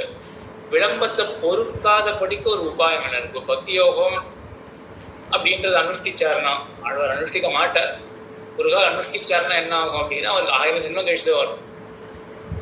அதெல்லாம் ஆழ்வாரால் பொறுத்துக்க முடியாது. 1000 ஜென்மம் சொன்னது எக்ஸாக்ட் 1000 ஜென்மம் அப்படின்னு இல்லை. ஆழ்வாருடைய பக்திக்கு இனிமே வரலாம். ஆனால் ஆழ்வார் பண்ண மாட்டார். அது ஒன்று விஷயம் இருக்கு. பக்தி யோகத்தை பண்ண மாட்டார் ஆழ்வார். அது இருக்கட்டும். ஒரு காலம் பண்ணியிருந்தாருன்னா ஆழ்வாருக்கு இருக்கக்கூடிய பக்திக்கு எதனால இருந்தாலும் கொஞ்சம் அந்த பக்தியானது அந்த உபாயம் அது தன்னுடைய பலத்தை ஒரு காலகட்டத்தில் கொடுக்கும். அதான் ஆழ்வாராலும் பொறுத்துக்க முடியாது. அதனால ஆழ்வாருக்கு தகுந்த உபாயம் தன்னுடைய குருக்கு தன்னுடைய பிரேமத்துக்கும் சேர உபாயம் என்ன அப்படின்னா சரணாகதி தான். பிராட்டியை முன்னிட்டு சரணாகதி பண்றார். அதனால பிரேம பல உபாயத்தை அப்படின்னு ஆச்சாரியர் சொல்லலாம். பிரேமத்துக்கு பலம் என்ன அப்படின்னா இப்போ ஏற்பட்ட உபாயம் தான் ஆழ்வாரால் பண்ண முடியும். உபாயத்தை புகுந்து வேதாம்பத்துல சந்தேகம் சுவாமி, அடியே சரணாகதி உபாயம்னு நேரா அது மாதிரி சொல்லுவாருமா இல்ல பகவான் தான் உபாயம்? அதுதான் அது சம்பிரதாய கிரந்தங்கள்லாம் உபசார பிரயோகம் அப்படின்னு சொல்லுவாங்க. சரணாகதி உபாயம் அப்படின்னு சரணின் உபாயம் அப்படின்னு அர்த்தம். விஷய அபேத சம்பந்தா அப்படின்னு சொல்லுவார். சரணாகதிக்கு யாரு விஷயமோ அவன உபாயம் அப்படின்னு சொல்ல வேண்டி இருக்கு. சரணாகதி உபாயம் அப்படின்னு சொல்றது. இதே போல இந்த ஔபச்சாரிக பிரயோகம் உயர்நம் அதிகம் இருக்கு. அதனுடைய கடைசி பாட்டு கரவிசம்பெரி வழி நீரிசை மரணவில் திரள் குறையான இந்த பரணை மேல் குருட்சிட கோபம் சொல் நிறநிறை 1010 வீடே அப்படின்றது. இந்த 10 பாட்டு இருக்கு இல்லையா, இந்த 10 பாட்டுமே இவை 10 வீடு பண்றான். பரிச்சரியா ரூபமாக விடப்பட்டது, சமர்ப்பிக்கப்பட்டது அப்படின்னு ஒரு அர்த்தம். கைங்கரி ரூபமாக பெருமாள் திருப்படிகளை சமர்ப்பிக்கப்பட்டது இந்த 10 பாட்டானது, இது ஒரு அர்த்தம். அது இருக்கட்டும். இன்னொரு அர்த்தம் என்ன அப்படின்னா வீடு. வீடுனா என்ன அர்த்தம் கேள்விப்பட்டிருக்கீங்களா? பேர் வீடு பேர் அடியன் பரமபதம். அடியன் பரமபதம் கரெக்ட் தான். ஆக்சுவலா வீடுன்றது நம்ம இருக்கக்கூடிய வீடு அப்படின்றதுனால பரமபதம் அப்படின்னு இல்லாம மோட்சம் விடுதலை இருக்கு இல்லையா, அது பரமபதத்துக்கு போய் சேர்றதுதான் விடுதலை ஆயிடுறது. ஆனா வீடு அப்படின்றதுக்கு வந்து அந்த விடுதலை அப்படின்னு தாற்பயம். மோக்ஷம் மோக்ஷகானா அதே தான். முக்தி மோக்ஷகா விடப்பட்ட தன்மை, விட்டு போற தன்மை வச்சுக்கோங்க. சரி, இந்த 10 பாட்டு வந்து வீடுன்னு எப்படி சொல்ல முடியும்? உயர்வர அப்படின்ற 10 பாட்டு இருக்கு. இவை 10 வீடே அப்படின்ற ஆழ்வார். என்ன தொடர்பு? இந்த 10 பாட்டுமே வீடா மோட்சமா என்ன சொல்லலாம்? இந்த 10 பாட்டு ஒழுங்கா புரிஞ்சுதான் மோட்சம். அப்போ மோட்சத்துக்கும் இதுக்கு என்ன இதுவே மோட்சம் கிடையாது. 10 பாட்டும் பகவானோட இது வந்து விடுதலை கொடுத்துடும். நம்மளுடைய பிறவி அறுத்து விட்டுரும். அப்ப என்ன சொல்லணும்? மோட்சத்துக்கு காரணம் அப்படின்னு சொல்லணும். இதுதான் வந்து காரண உபச்சாரகா. காரணம் சொல்ல வேண்டி இருக்கிறதுல காரிய பதமானது பிரயோகிக்கப்படுகின்றது. இப்ப வீடுன்னா என்ன அர்த்தம்? இப்போ வீட்டினுடைய காரணம் அப்படின்னு அர்த்தம். இப்ப சரியா வந்துடும் இல்லையா? இந்த 10 பாட்டு வந்து மோட்சத்துக்கு காரணமாக இருக்கு. இந்த 10 பாட்டு மோட்சம் அப்படின்னா மோட்சத்துக்கு காரணம். ஆனா காரணம் அப்படின்ற சொல்ல அங்க இல்லையே, உபச்சார பிரயோகம் அப்படின்னு பேர். அதே போல சம்பிரதாயத்துல சரணாகதியானது உபாயம் அப்படின்னா என்ன அர்த்தம்? சரணாகதி அப்படின்ற சொல்லுக்கு இப்ப என்ன அர்த்தம்? பகவான் எம்பெருமானே என்ன தொடர்? பெருமான அர்த்தம். எம்பெருமான அர்த்தம். ஆனா என்ன அவங்க வந்து 10 பாட்டு மோட்சத்துக்கு காரணம் அப்படின்னு ஒரு தொடர்பு பார்த்தோம். உபச்சார பிரயோகம். அந்த உபச்சார பிரயோகம் எப்படி உபச்சாரம் பண்றது? அங்க வந்து காரணத்துல உபச்சாரம். அதே போல இங்க என்ன எதுல உபச்சாரம்? விஷயத்துல உபச்சாரம். சரணாகத்தினுடைய விஷயம் யாரு? எம்பெருமான். இப்ப சரணாகத்தின்ற சொல்லு என்ன பண்றது? சரணாகத்தினுடைய விஷயமான எம்பெருமான காட்டுறது. இது விஷயத்துல உபச்சாரம். அங்க காரணத்துல உபச்சாரம் பார்த்தோம், இங்க விஷயத்துல உபச்சாரம்.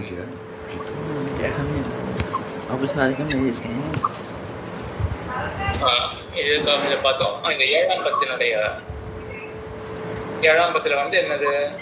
என்ன தசையா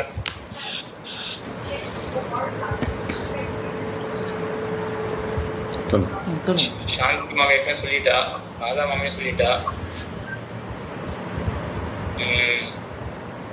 சுவாமி அடியே சரி தேவசாரி அடியே அடியே சாதன பண்ண உபகாரம்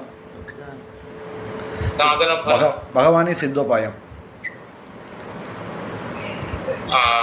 அடியே சரிதான். சாதன பல உபகார கைமாறிட்டு அப்படின்னு வருது. ஆமா, பகவானே சித்தோபாயம் அப்படின்னா 7ஆம் பத்துல அதாவது கிருஷி பழம் சொன்ன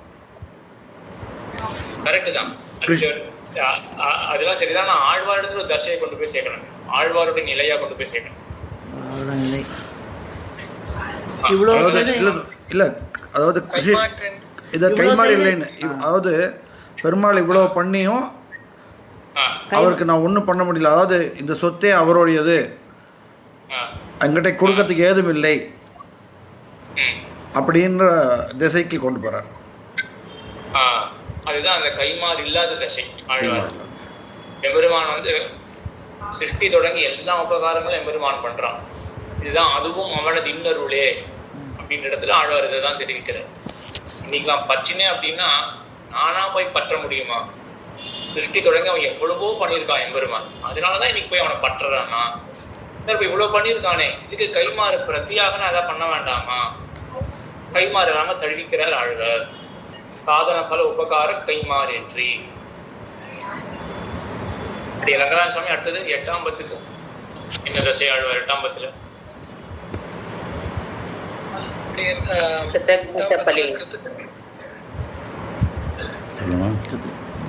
கிருத்தஜ்ஞதா பல பிரதி கிருத்தமானத்தை உணர்ந்து. ஆமா, இது கொஞ்சம் கஷ்டமான விஷயம். இந்த கிருத்தஜ்ஞதா பல பிரதிகிருத்தமானத்தை உணர்ந்து அப்படின்றது வந்து ஆச்சாரியத்துக்கு இருக்கக்கூடிய ஒரு கஷ்டமான விஷயம். அது என்ன அர்த்தம்? ஆத்மா பகவத் சேஷபூதன்.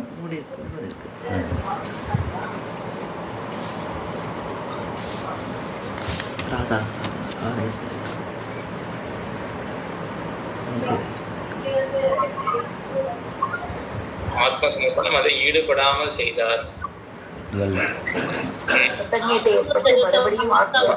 பரிபூர்ணமா ஆத்மாவை சமர்ப்பித்தார். அது பகவானுக்கு சரீரம் கொண்டு போய் சேர்க்கணும். சரீரம் பிரகாரம் என்பதை உணர்ந்து கொண்ட மறுபடியும் அந்த சமர்ப்பணம். ஆமா, இந்த 8ஆம் பதி இது கொஞ்சம் ஒரு கஷ்டமான விஷயம். இந்த 8ஆம் பதி இருக்கக்கூடிய தசை அப்படின்றது ஆழ்வாருக்கு என்ன பண்ணார் ஆச்சாரியர் என்ன தெரிவிக்கிறாருன்னா, கிருத்தஜ்ஞதா பல பிரதிகிருத்தமானத்தை உணர்ந்து.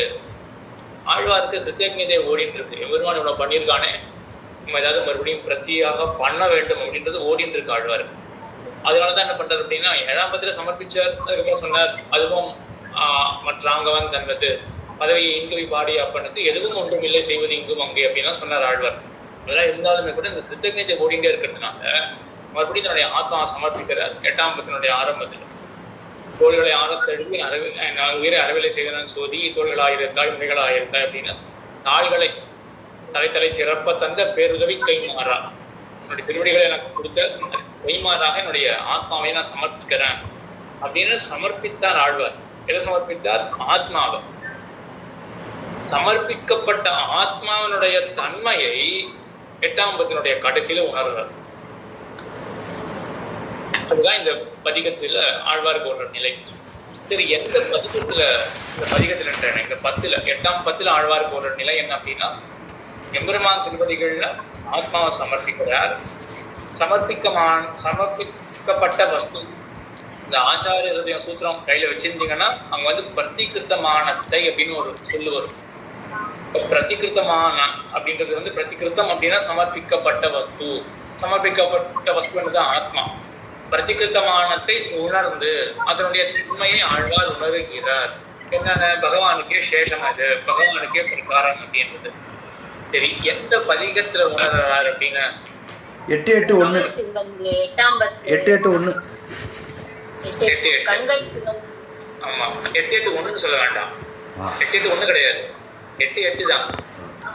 8:8:1 என்ன ஆகுது அப்படின்னா, அந்த 8:8 ராதாமாமி சோமசுவாமி சொல்லிட்டார் கண்கள் சிவந்து. என்ன சொல்ல ராதாமாமி?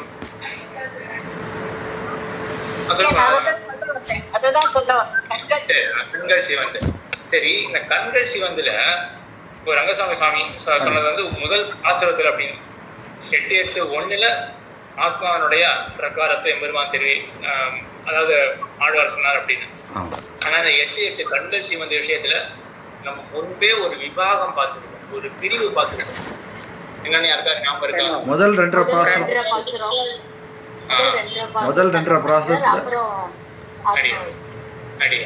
அவங்க முதல் 2 பாட்டு பரமாத்மாவை பத்தி. ஆமா, அதுக்கப்புறம் 7 பாட்டு தான் ஆத்மா. இந்த 7 பாட்டுல ஆழ்வார் வந்து ஆத்மாவுடைய தன்மையை உணர்ந்தார். பிரதிகிருத்தமானத்தை உணர்ந்து அப்புறம் 9ஆம் பத்துல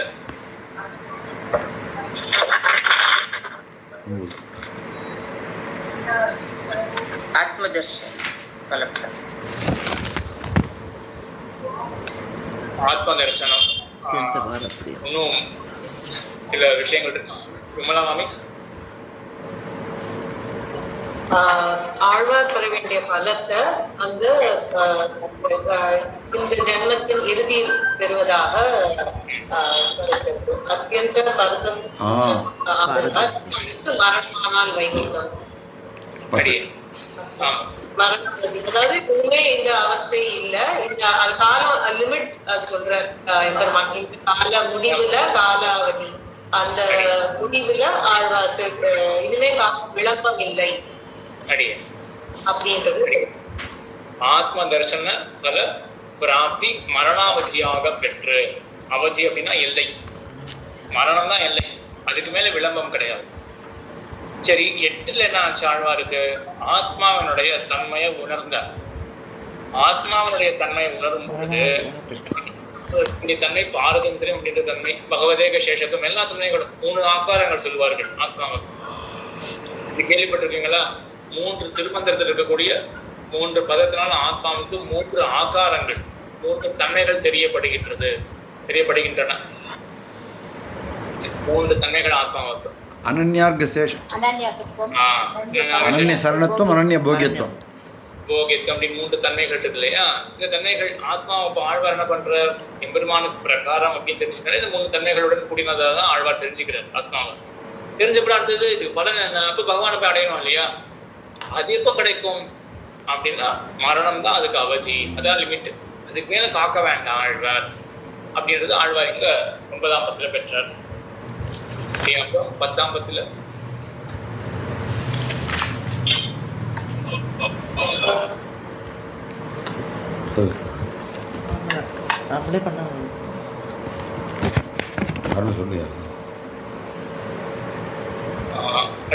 கிருஷ்ணன் சுவாமி சொல்றேன். திருமூர் ஆத்தானை கொண்டு அவர் காலமேகன் வீடு செல்லுதல், திருமூர் காலமேக பெருமாளை கொண்டு வழித்துணையா வீடு செல்லுதல்.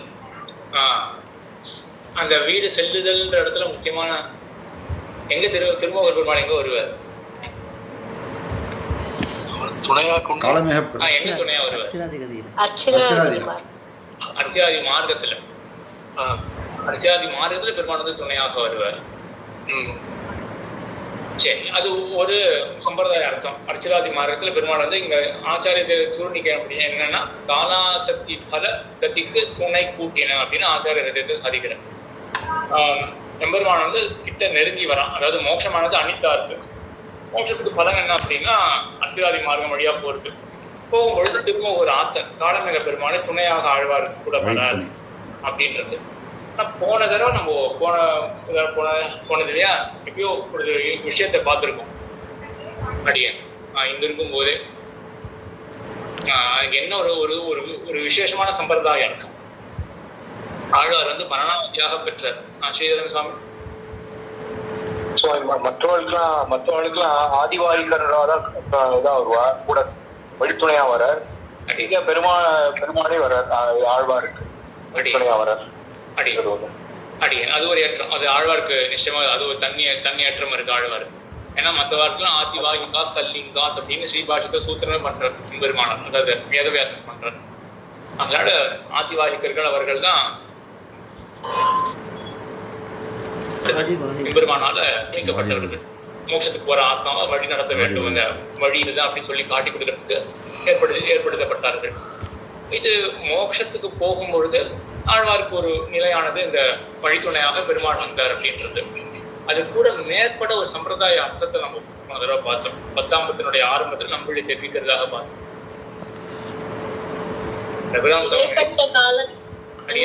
சம்சாரத்திலேருந்து விடுபட்டு அங்க போய் இடைப்பட்ட காலத்திலயும் பெருமாள் நமக்கு அனுகிரகம் பண்றேன். ஆக துணையா இருக்கிறது அப்படின்றது என்னன்னா அர்ச்சிராதி மார்க்கத்தை துணையா இருக்கான்.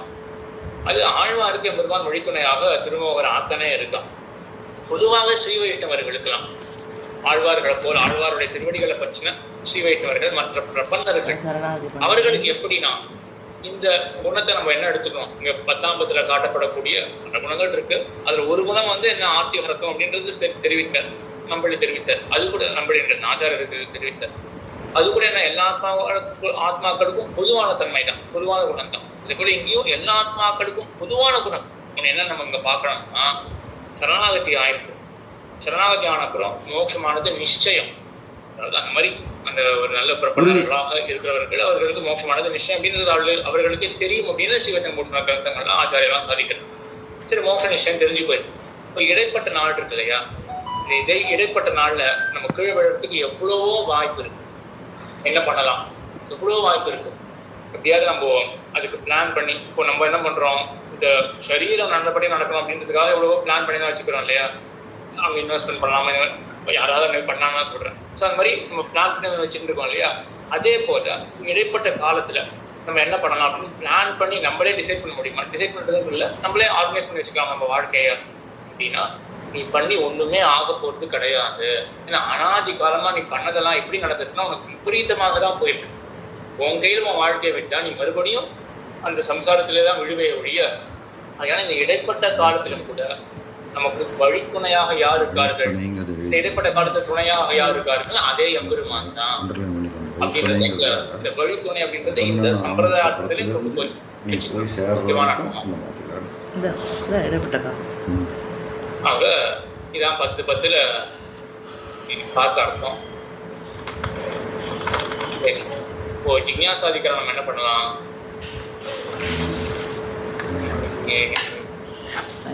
சரி, ஒரு 10 நிமிஷம் நான் பார்க்கலாம். ஜிக்ஞாசாதிக்கரணத்துல காரியதா புத்தி. சரி, சுருக்கமா இந்த பூர்வபக்ஷியே சப்தம் அப்படின்றதே ஒரு காரியத்தை தான் காட்டும் அப்படின்னு ஏன் சொல்றான் பூர்வபக்ஷி?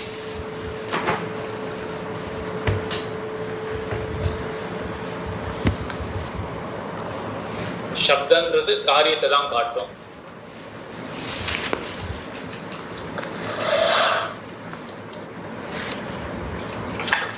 கான்டெக்ட் வச்சு கஷ்டமா இருக்கா? திருவாய்மொழியில் பகவத் குணங்கள்லாம் பார்த்துட்டு பூர்வபக்ஷி காரியம் அப்படின்றதெல்லாம் என்ன சுவாமி, அது பூர்வபக்ஷி வந்து வேதத்தினோட சப்தங்கள் வந்து இறைத்து அதை சரியாதை மட்டும்தான் சொல்ல வருகின்றது. இறைத்தவே வேண்டும் வந்து அது சொல்வதில்லை. நமக்கு அது வந்து சித்தவாத ரீதியும் காட்டாது. இறைத்தை இதை பண்ணு அதை பண்ணாத மட்டும்தான் அது சொல்ல வருகிறது. அதனால வந்து இது காரிபாக மட்டும்தான் காட்ட வல்லது. அதை இல்லாது இது சித்தவாத சொல்ல வரவில்லை என்று அது சொல்றது. அது எல்லாமே பிரதிஜ்ஞா, அதெல்லாம் வெறும் ஸ்டேட்மெண்ட்ஸ். சரி, இப்போ அந்த ஸ்டேட்மெண்ட்ஸை பேக்கப் பண்ணோம் இல்லையா, என்ன ரீசனிங் தான், ஏன் அப்படி சொல்றாங்க பூர்வபக்ஷி?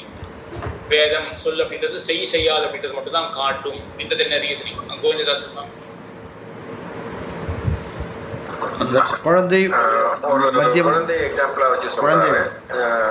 இப்போ அந்த பசுவை கட்டு அப்படின்னு சொன்ன ஒரு ட்விட்டர் வந்து சொல்லும் போது அது ஒரு ஆக்ஷன் நடக்கிறது அந்த குழந்தை பார்க்குது. அப்போ இந்த சொல்ற வரைக்கும் பேசாம தான் இருந்தாங்க. சொன்ன பிறகு இந்த வேலையை செய்யறாங்க அப்படின்னா அந்த சொன்னதுதான் வந்து அந்த காரியத்தா புத்தி வரதுக்கு காரணமா இருந்திருக்கு. ஏன்னா காரியத்தா புத்தி இல்லாம வேலை செஞ்சிருக்க மாட்டாங்க, யாருமே செய்ய மாட்டாங்க. வேலை செய்யறாங்கன்னா காரியத்தா புத்தி வந்திருக்கு. காரியத்தா புத்தி வர்றதுக்கு என்ன காரணம்? இவ்வளவு நாள் சும்மா இருந்தவங்க திடீர்னு ஏன் காரியத்தா புத்தி வரணும்? அவர் சொன்னதால வந்தது. அப்ப சப்தத்தினால காரியத்தா புத்தி வந்தது அப்படின்னு குழந்தை புரிஞ்சுக்குது. சோ இது மாதிரி இருக்கும்போது சப்தம் என்பதே காரியத்தா புத்தி உருவாக்க தான் பயன்படும் அப்படிங்கறது அவர் சொல்றாரு. இது இன்னொரு எக்ஸ்ட்ரா கேள்வி இதுல வரலாம். சரி, இது வரைக்கும் எல்லாம் கரெக்ட் தான். சரி, விமலா மாமி, இப்போ நமக்கு என்ன வேண்டி இருக்கு? விமலா மாமி வேணா திடீர்னு ஒரு கொஸ்டின் ஒருத்தர் குறிப்பிட்டு கேட்டா ஒரு டென்ஸ்ட் ஆயிடுவேன் நினைக்கிறேன். பொதுவாக கேட்கிற மாதிரி கேள்வி. விமலா மாமி கை தூக்கினா அதுக்காக நான் விமலா மாமி சொன்னேன். பொதுவாக இருக்கிற கேள்வி, அதான் ஒரு டென்ஷன் இல்லாம ரெஸ்பாண்ட் பண்ண முடியும். அப்படிதான் நமக்கு என்ன வேணும்? சப்தம் அப்படின்றதே வந்து வேதமோ இந்த எந்த சப்தமா இருக்கட்டும் அது செய்யாத அப்படின்றத மட்டும்தான் காட்டும் அப்படின்றத நமக்கு வேணும். நம்ம இப்ப என்ன பார்த்தோம் இந்த உதாரணத்துல? சப்தத்தினால செய்யாத அப்படின்றது தெரிய வரும், சப்தத்தினால காரியதா புத்தி ஏற்படும் அப்படின்றது மட்டும்தான் பார்த்தோம். ஆனா நமக்கு என்ன ப்ரூவ் பண்ணணும்? சப்தம் அப்படின்றது வேதம் அப்படின்றதும் செய்யாதன்றத மட்டும்தான் காட்டும் அப்படின்றத நம்ம அந்த ஆஸ்பெக்ட் எப்படி நம்ம ரீசன் பண்ண முடியும்? அந்த பிரதிஜை எப்படி பேக்கப் பண்ண முடியும்? ஸ்நாத்வா புஞ்சித அதனால ஸ்நாத்வா புஞ்சிதனால அதாவது இன்ஸ்ட்ரக்ஷன் சொல்கிற மாதிரி தான் இருக்குது. குளிச்சுட்டு சாப்பிடு அப்படின்னு சொல்கிறது அது வேதத்தில் ஒரு பாகம். ஸ்நாத்தா பூஜித்துன்னு சொல்றது ஒரு பாகம். பகவான் பரமபதே அஸ்தி, பரமபதத்தில் பெருமாள் இருக்கார் அப்படின்னு இன்னொரு பாகம் இருக்கு. இன்ஸ்ட்ரக்ஷனாகவும் இருக்கு, சித்த பதார்த்தத்தை சொல்லக்கூடிய வேதமாகவும் அந்த மாதிரி வாக்கியங்களும் இருக்கு. நான் என்ன நினைச்சேன்னா அதுக்கு பிரயோஜனம் இல்லை அப்படின்னு சொல்றேன். சித்த பதார்த்தத்துக்கு பிரயோஜனம் இல்லை, வெறும் காரிய பதார்த்தத்துக்கு தான் பிரயோஜனம். அது அது எந்த அது எங்க சொல்லணும்? அந்த சமன்வய அதிகரணத்தை அந்த பதில சொல்லணும். பிரயோஜனம் இல்லை அப்படின்ட்டு சமன்வய அதிகரணத்தை சொல்லணும். விமலா மாமி இது கை தூக்கினீங்களா? அதாவது இப்போ இந்த சப்தம் இங்க அது வெறும் கட்டளை எழுத்தான் வேதம் இருந்திருக்கு. அந்த வார்த்தை சொல்றதுனால ஒருத்தருக்கு காரியதா புத்தி தான் ஏற்படுறது. இதை செய் அது செய்யுங்க சொல்றதுனால, அதனால காரியதா புத்தி தான் அது வர்றது, பண்ண வைக்கிறதுன்றதுனால அது வேத விசாரம் இந்த தேவையில்லை. வெறும் இதை செய் அது செய்யாதுன்றத மட்டும்தான் அது விதிக்கிறதுக்கு தான் வந்திருக்கு. ஏன்னா ஒரு வார்த்தையை சொல்லும் போது அது ஒருத்தருக்கு இந்த காரியம் பண்ணணும் அப்படின்ற அந்த புத்தியை தான் அது ஏற்படுத்துறது, மேல அது விசாரம் பண்றதுக்கு. இப்போ விமலாமை சொன்னதுல என்ன ஆயிடுது அப்படின்னா, சப்தத்தினால காரிதா புத்தி மட்டும்தானா? இந்த சப்தத்தினால மாட்டை கொண்டு வா அப்படின்னு இந்த சப்தத்தினால வெறும் காரிதா புத்தி மட்டும்தான் ஏற்படுறது. மற்ற சப்தங்கள்லாம் இருக்கே. நம்மனா என்ன ப்ரூவ் பண்ணணும்? எல்லா சப்தங்கள் சப்தம் அப்படின்றதே வெறும் காரிதா புத்தியை மட்டும்தான் ஏற்படுத்தும் அப்படின்றது எப்படி தெரிஞ்சுக்கிறோம் அப்படின்னு தான் நம்ம பார்க்கணும். அது இந்த வெறும் ஒரு எக்ஸாம்பிள் வச்சு தெரிஞ்சுக்க முடியுமா? ரகுராமன் சுவாமி கை தூக்கினா நினைக்கிறேன் நடுவில். அடியா ரகுராமன் சுவாமி அதான் யோகா உதாரணம் சொல்லுங்க. யோகா பத்தினா அவர் மற்ற கதைகள்லாம் யோகா இதுக்கு நல்லது, அந்த உடம்புக்கு நல்லது, யோகா பண்ணுவாள்லாம் இப்படி வாழ்ந்துருக்கு அதெல்லாம் சொன்னா அதுல விசாரம் பண்றதுக்கு ஒன்றும் தேவையில்லை. அதை நம்ம கவனிக்க மாட்டோம். இல்ல இப்போ கேள்வி அது கிடையாது. சப்தம் அப்படின்றது வெறும் காரிதா புத்தியை மட்டும்தான் ஏற்படுத்தும்.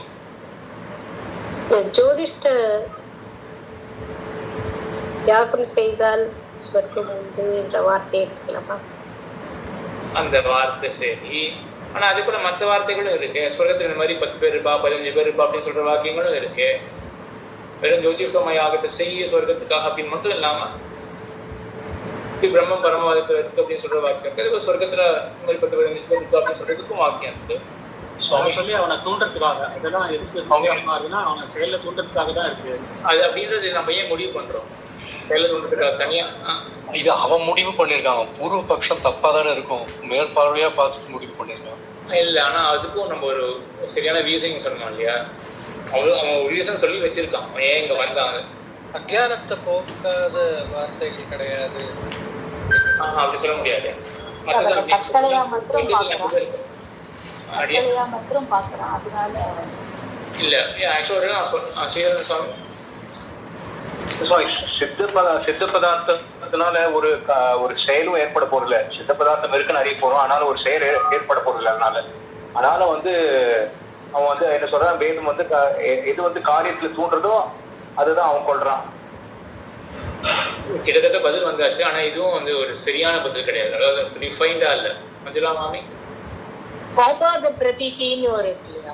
ஆபாத பிரதீதிகளால் மேலே எல்லாமே சித்த பதார்த்தத்தெல்லாம் ஸ்தாபிச்சப்பறம் தான் ஆபாத பிரதீதினே வரும். சித்த பதார்த்தத்தை வேதம் போதிக்கும் அப்படின்னு சொன்னப்பறம் தான் ஆபாத பிரதீதி அப்படின்றது வரும். சரி, ரகுராமன் சுவாமி கடைசி சான்ஸ். ரகுராமன் சுவாமி சொல்றேன், பேச்சுங்கிறது மற்றவங்க புரிஞ்சுக்கிறதுக்கு தான் இருக்கு. பேச்சு ஒரு செயலை உண்டாக்கி அந்த செயல் அந்த புரிதல் உண்டாக்கி இன்னும் கொஞ்சம் டிஃபைனா சொல்றாங்க. பேச்சு மனசா புரிஞ்சுக்கிறதுக்காக தான் இருக்குன்றதுலயும் அவன் சப்ஸ்டான்ஷியேட் பண்றதுக்கு ஒன்று சொல்லியிருக்கான். ரங்கராமன் சுவாமி, இப்போ காரியத்தா புத்திய தூண்டுற மாதிரி இருக்கிற சப்தம் தான் ஞானத்தை உருவாக்குறது அப்படின்ற மாதிரி. அதாவது பூர்வபக்ஷியோட பட்சம், அதாவது அந்த குழந்தையோட எக்ஸாம்பிள்ல அந்த விருத்தன் இத செய்யன்னு சொல்றான். சோ அது ஒருத்தனை தூண்டுறது ஒரு வேலை பண்றதுக்கு. அப்ப இது ரெண்டுத்தையும் பாக்குற அந்த குழந்தை இந்த வார்த்தைக்கு இப்படிதான் அர்த்தம் சொல்லணும் அப்படின்னு அந்த ஞானம் பிறக்கிறது. சோ இதனாலதான் அவனை பூர்வபக்ஷிய பொறுத்த வரைக்கும் ஞானத்துக்கு இந்த மாதிரி காரியதா புத்திய தூண்டுற கட்டளை வாக்கியம் தான் முக்கியம் அப்படின்ற மாதிரி.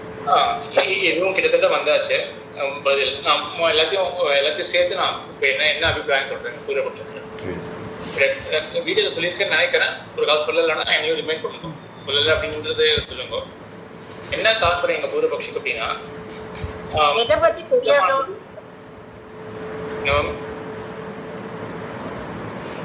சப்தமானது அடுத்தவனுக்கு ஒரு புத்தியை ஏற்படுத்தும். சப்தம் is a mode of communication, means of communication அப்படின்றது எப்படி தெரிஞ்சுக்கிறோம்? நம்ம அந்த மாதிரி அந்த ஸ்டெப்லேயே நம்ம அனலைஸ் பண்ண ஆரம்பிக்கும். இப்போ நான் பேசுறேன், எதுக்காக பேசுறேன்? உங்களுக்குலாம் புரியணும் அப்படின்றதுக்காக பேசுறேன் இல்லையா? நான் பேசினா புரியும் அப்படின்றது எப்படி தெரிஞ்சுக்கிட்டேன்னா அந்த ப்ராசஸ் அனலைஸ் பண்ணணும். இதை சொல்லியிருக்கேன்னு நினைக்கிறேன். எப்படி தெரிஞ்சுக்கணும்? நம்ம ஒரு செயலை பார்த்து பேசுறது புரிதலை கொடுக்கும் சொல்லி. ஆமா. அப்ப என்ன ஆயிடுச்சுன்னா, ஒரு அந்த இவன் இருக்கான் இல்லையா, விருத்தன் இருக்கான் இல்லையா, அவன் வந்து அந்த மத்தியம விருத்தன். அந்த நம்மளுடைய உதாரணத்துக்கு அந்த தாத்தா வந்து தன்னுடைய பையன் அப்பா வந்து பண்ணு அப்படின்னு சொல்ல போக அந்த சொன்ன பிறகு இவன் ஆக்ஷன் எடுக்கிறான்.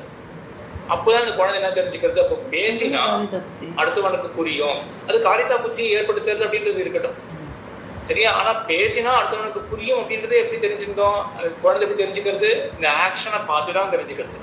அப்போ இது தெரிஞ்சுட்ட விஷயம் இருக்குல்ல இந்த குழந்தை, இதுதான் ஃபியூச்சர்ல அது எப்படிதான் இந்த ஸ்பீச் அப்படின்றத எப்படிதான் அது ப்ராசஸ் பண்ண போகுது. பேச்சு அப்படின்றது என்ன பண்ணும் அப்படின்னா ஆக்ஷன்ல இன்டியூஸ் பண்ணும், அடுத்தவனுக்கு புரிய வைக்கும். எதை பத்தி புரிய வைக்கும்? செய்யப்பட வேண்டிய ஒரு பொருளை பத்தி புரிய வைக்கும். அதே போல இன்னொரு உதாரணத்துல ஒருத்தன் மாட்டை கொண்டு போயிட்டு இருக்கான், கொண்டு போறதுக்காக போறான். அப்போ வந்து மா ஆனைய அதை கொண்டு வராத அப்படின்னு தடுக்கிறான். அப்போ திரும்பி வந்துடுறான். அதை பார்த்து குழந்தை என்ன புரிஞ்சுக்கும்? எதுவும் பண்ண போனா திரும்பி வந்துட்டானே அவன், அதுக்கு என்ன காரணம்? இவன் சொன்னதுதான் காரணம். அப்போ சொல்றதுனால என்ன நடக்கிறது? கேட்கறவனுக்கு செய்யணும் அப்படின்னு புத்தி ஏற்படுறது, செய்யக்கூடாது அப்படின்னு புத்தி ஏற்படுறது. இவ்வளவுதான் புரியும், சரியா? இதுக்குதான் இன்னொரு உதாரணமா பார்த்தோம். இப்போ நம்ம வந்து ஏதாவது ஒரு ஏலியன் வேர்ல்டுக்கு போறோம்னு வச்சுக்கோங்க, ஏதோ ஒரு பிளானட்டுக்கு போயிட்டு அங்க வந்து பேசினா பேசி கம்யூனிகேட் பண்ண மாட்டா அப்படின்னு வச்சுக்கோங்க. அங்க ரெண்டு பேர் கண்ணை மட்டும் பார்த்து கம்யூனிகேட் பண்ணிக்கிறான் அப்படின்னு வச்சுக்கோங்க. ஸோ ஒரு பெஞ்ச் இருக்கு, ஒரு பார்க்ல வந்து ஒரு பெஞ்ச் இருக்கு, அது பக்கத்துல ரெண்டு பேர் உட்காந்துட்டு இருக்கா. ரெண்டு பேர் வந்து ஒரு மாதிரி வியர்டா ஏதோ கண்ணை மட்டும் சிமிட்டா இருக்கு அப்படின்னு வச்சுக்கோங்க. ரெண்டு பேரும் கம்யூனிகேட் பண்ணிக்கிறா அப்படின்றத நம்ம ரியலைஸ் பண்ணுவோமா? நம்ம புரியுமா? அவர் ரெண்டு பேரும் வந்து கம்யூனிகேட் பண்ணிக்கிறா, தன்னுடைய மனசுல இருக்கிறது இவன் வந்து அவன் கிட்ட சொல்றான், அவன் வந்து மறுபடியும் அந்த ரிப்ளை பண்றான் அப்படின்னு நம்ம புரிஞ்சுப்போமா? ஏன் புரிஞ்சுக்க மாட்டோம்? நான் சொல்ற சிச்சுவேஷன் புரியுறதா என்ன சொல்ல வரேன் அப்படின்னு? சுவாமி, எனக்கு ஒரு டவுட் புரிஞ்சுது. ஆனா நீங்க சொன்னதுல திருப்பியும் சில எக்ஸாம்பிள்ஸ் தான் எடுத்துட்டு மற்ற எக்ஸாம்பிள்ஸ் விட்டா மாதிரி தோன்றது. அதாவது அதான் சித்தாந்தத்தை பண்ண போறாரு, அதான் எம்பெருமானார் என்ன காட்ட போறாரு. நீங்க எடுத்த ஒரு எக்ஸாம்பிள் சரிதான், ஆனா அந்த ஹாஸ்பிட்டல்ல வந்து அந்த குழந்தை வந்து அவங்க பிறந்திருக்கு அப்படின்னு சொன்ன உடனே என்ன ஆகுது? சந்தோஷம் வருது, முகமதத்தினால சந்தோஷம் ஏற்படுறது அப்படின்னு தெரிஞ்சுக்கிறோமே. இது அவுட்டர் ஸ்பேஸ்ல கண்ணு இது பண்ணி கூட ஒருத்தர் சிரிக்கலாமே.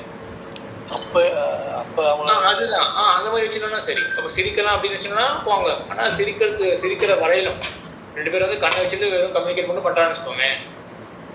நம்ம ஹைப்போதெட்டிக்கலா அந்த சிச்சுவேஷன் நம்ம கிருத்வா சிந்தையா அப்படின்னு சொல்லுவாரு.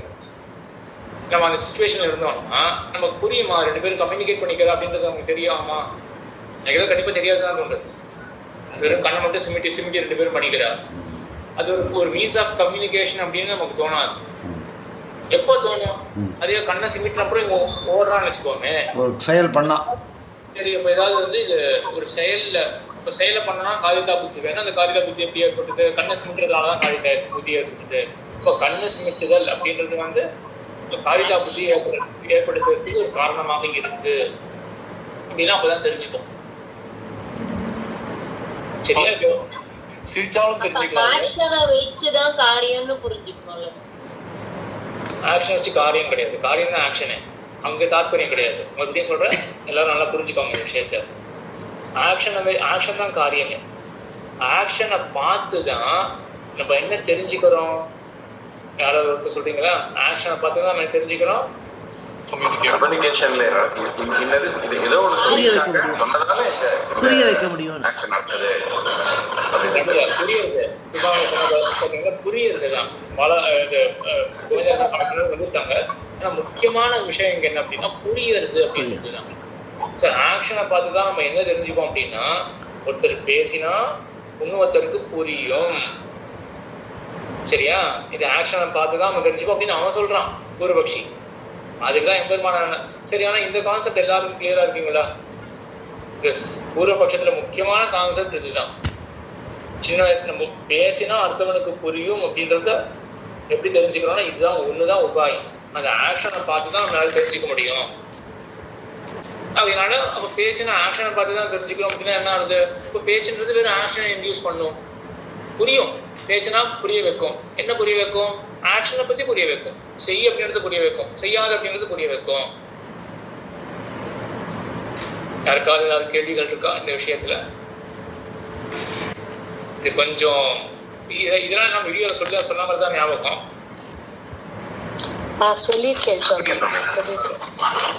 அதனால மறுபடியும் ஒரு தடவை நீங்க அந்த வீடியோ ஒரு தடவை கேட்டு பாருங்க. ராதாமாமி கேட்டு இருக்கா? நீங்க சொல்லியிருக்கீங்க அதுல. அதுதான் ஆக்ஷன் இது பண்ணும். மாட்டை கொண்டு மாற்றுறது செய்ய வேண்டிய செயல் ஒரு காரியம். இந்த செயலை நான் செய்ய வேண்டும்ங்கிறது காரியதா புத்தி. ஒருவர் பேச்சால் இந்த செயலை செய்ய வேண்டும் என்ற புத்தி நமக்கு ஏற்படும் அப்படின்றது. சரி, அதெல்லாம் டேர்ம்ஸ்லாம் எல்லாம் சரியா சொல்லிட்டீங்க எல்லாருமே. அதான் டேர்ம்ஸ்லாம் சரியா சொல்லிட்டீங்க. ஆனா முக்கியமா நான் எதுக்காக சொல்றேன்னா, ஒரு கால் நாளைக்கு சதஸ் அப்படின்னு நம்ம கண்டக்ட் பண்றோம், ஒரு பரீட்சை அப்படின்னு கண்டக்ட் பண்றோம்னு வச்சுக்கோமே, இது ஒரு ஆக்சுவலாக ரொம்ப ஒரு டீப் கான்செப்ட். இது மட்டும் நீங்க கரெக்டா புரிஞ்சுட்டீங்கன்னு வச்சுக்கோங்களேன், ஒரு பெரிய ஒரு ஆச்சரியன்னே சொல்லலாம். ஸ்ரீபாஷத்தில் இருக்க ஒரு முக்கியமான ஒரு டீப் கான்செப்ட் நீங்க தெரிஞ்சுட்டு இருக்கீங்க அப்படின்னு ஒரு நல்ல ஒரு ரிசல்ட் இருக்கும் இந்த இன்டராக்ஷன்ஸ்க்கு எல்லாத்துக்குமே. சரி, மறுபடியும் யாராவது சம்மரைஸ் பண்ண முடியுமா? இந்த பூர்வபக்ஷியினுடைய ஸ்டேட் என்ன? ஜிக்ஞாசாதிகரணம் அவனுடைய ஸ்டேட்மெண்ட் சொல்லக்கூடாது, அவனுடைய ஆர்குமெண்ட்டுடைய கரெக்டா சொல்லணும் 2 நிமிஷத்துல. ரகுராமன் சுவாமி, ஒருவர் பேசுறார், அந்த பேசும்போது அதனால ஒரு செயல் உண்டாகுது. அதை பார்க்கும்போது புரிதல் உண்டு. அந்த குழந்தையோ யார் பார்த்தாலும் அவ நினைச்சுக்கிறா, சரி இந்த பேச்சினால அவருக்கு ஒரு இன்னொருத்தருக்கு ஒரு மத்தியமனுக்கு ஒரு புரிதல் உண்டாச்சு. புரிதல் உண்டாதனால தான் அவன் இந்த செயலை செஞ்சிருக்கான் அப்படின்னு நடுவுல புரிதல்ங்கிறது ஒண்ணு இருக்குங்கிறத புரிஞ்சுக்கணும். ஆமா. ஸோ அதனால கம்யூனிகேஷன் இப்போ பேசினா புரியும் அப்படின்றது சின்ன குழந்தை இப்படிதான் தெரிஞ்சுட்டு இருக்கு. ஸோ பேச்சு புரிய வைக்கும் அப்படி தெரிஞ்சுக்கும் பொழுதே கூட இப்போதான் இந்த பூர்வபக்ஷி என்ன சேர்த்துருக்கா, அவன் காட்டின ஒரே உதாரணம் இதுதான். இது மட்டும்தான் உதாரணம். இப்படிதான் குழந்தையானது தெரிஞ்சுக்கும். இல்லாட்டி அந்த குழந்தையானது ஒருத்தர் பேசினா அடுத்தவருக்கு புரியும் அப்படின்றது யாராலையும் தெரிஞ்சுக்கவே முடியாது. நம்ம எல்லாருமே என்ன பண்ணிருப்போம், சின்ன குழந்தையா இருக்கும் பொழுது நம்ம பேச்சானது புரிய வைக்கிறது அப்படின்றது இந்த முறையில தான் தெரிஞ்சுட்டு இருப்போம். அதனாலதான் இப்பவும் பேசுறோம். பேசினா அடுத்தவருக்கு புரியறதுக்காக தான் பேசிட்டு இருக்கோம் இல்லையா? பேச்சானது புரிய வைக்கும் அப்படின்னு எப்படி தெரிஞ்சுட்டு இருப்போம்னா இது ஒண்ணுதான் உபாயம். அப்ப செயலை பார்த்துதான் தெரிஞ்சுட்டு இருப்போம். இப்போ கூடவே என்ன கிடைக்கிறது? பேச்சானது புரிய வைக்கும். எதை பத்தி புரிய வைக்கும் பேச்சானது? செயலை காரியத்தா புத்தி. செய்யோ செய்யாத காரியதா புத்தியை மட்டும் தான் ஏற்படுத்தும். செய்யோ செய்யாத அப்படின்றது பற்றி மட்டும்தான் புரிய வைக்கும். சரி, 9:30 சரி, இது இன்னைக்கு ஆக்சுவலாக ஒரு முக்கியமான விஷயம் பார்த்துருக்கோம். நல்லா ரிஃப்ரெஷ் பண்ணி வச்சுக்கோங்க பூர்வபக்ஷி சொல்றத. விஞ்ஞாசரிக்கிற பூர்வபக்ஷி ஒரு 10 நிமிஷம் பார்க்கலாமா? இல்லாட்டி கொஞ்சம் அப்படியே பாதியில விட்டதா ஆயிடும். சித்தாந்தத்தை பத்தி வேணா, சித்தாந்தத்துல என்ன எப்படி எம்பெருமானதை எப்படி கொண்டாட மாட்டேன். என்னுடைய ஸ்டேட்மெண்ட் என்ன இருக்குன்னா, காரியத்தை பத்தி தான் புரிய வைக்கும் அப்படின்னு சொல்லி எம்பெருமானார் அப்படி பண்ற என்ன பண்றாரு? ஆஸ்பத்திரியில குழந்தையா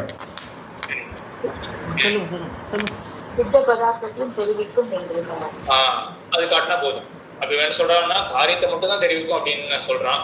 எம்பெருமானார் என்ன பண்றாருன்னா சித்த பதார்த்தத்தையும் காட்டும். அதான் முக்கியம். எம்பெருமானார் இவன மாதிரியே சித்த பதார்த்தத்தை மட்டும் தான் காட்டும் அப்படின்னு எம்பெருமானார் சொல்லல. காரியத்தை காட்டுறது சரி, எப்படி காட்டிட்ட, சித்த பதார்த்தத்தையும் காட்டும் அப்படின்னு எம்பெருமானார் தெரிவிக்கிறார். என்ன உதாரணம் காட்டுறதுக்கு? ஆஸ்பத்திரியில குழந்தைய அந்த நர்ஸும் அந்த அப்பா கிட்ட செயலில் காட்டும்போது கூட கூட்டு போன குழந்தை அதை புரிஞ்சுக்கிறது, அவன் சிரிக்கிறத வச்சு குழந்தை பிறந்ததுன்னு தெரிஞ்சுக்கிறது. இல்லை குழந்தை பிறந்ததுன்னு தெரிஞ்சுக்கிறது. அதான் அந்த இவர் வந்து அந்த ஃப்ரெண்டு வந்து அவர் வந்து இவர்கிட்ட அந்த குழந்தைக்கோட அப்பா கிட்ட வந்து இது மாதிரி குழந்தை பிறந்தாச்சு அப்படின்னு சொன்ன உடனே அவர் உடனே அவர் மூஞ்சி மலர்றது.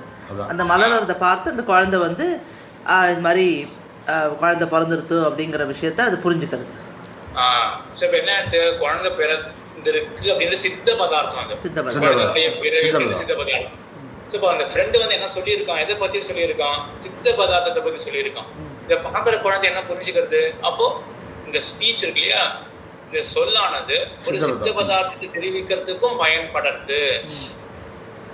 பத்தி இங்க இந்த ஆஸ்பெக்ட் தான் முக்கியம். குழந்தையில என்ன நடக்கிறது அப்படின்றது தான். ஏன்னா அதை வச்சுதான் நம்ம மேற்கொண்டு இருக்கக்கூடிய பருவங்கள் எல்லாம் இப்போ சப்தமானது எப்படி பிரயோகிக்கப்படுறது அப்படின்னா பற்றி எக்ஸ்டெண்ட் பண்ண முடியும். இப்போ குழந்தை என்ன பண்றதுன்னா சித்த பதார்த்தத்தையும் சொல்லானது சொல்லும். எல்லாருக்கும் புரிஞ்சுதா? அதே மாதிரி மாடியில தடி இருக்குன்றதையும் சரி, தடி இருக்கிற உதாரணம் வேற யாராவது சொல்லுங்க. தடி இருக்கிற உதாரணத்தை வச்சுட்டு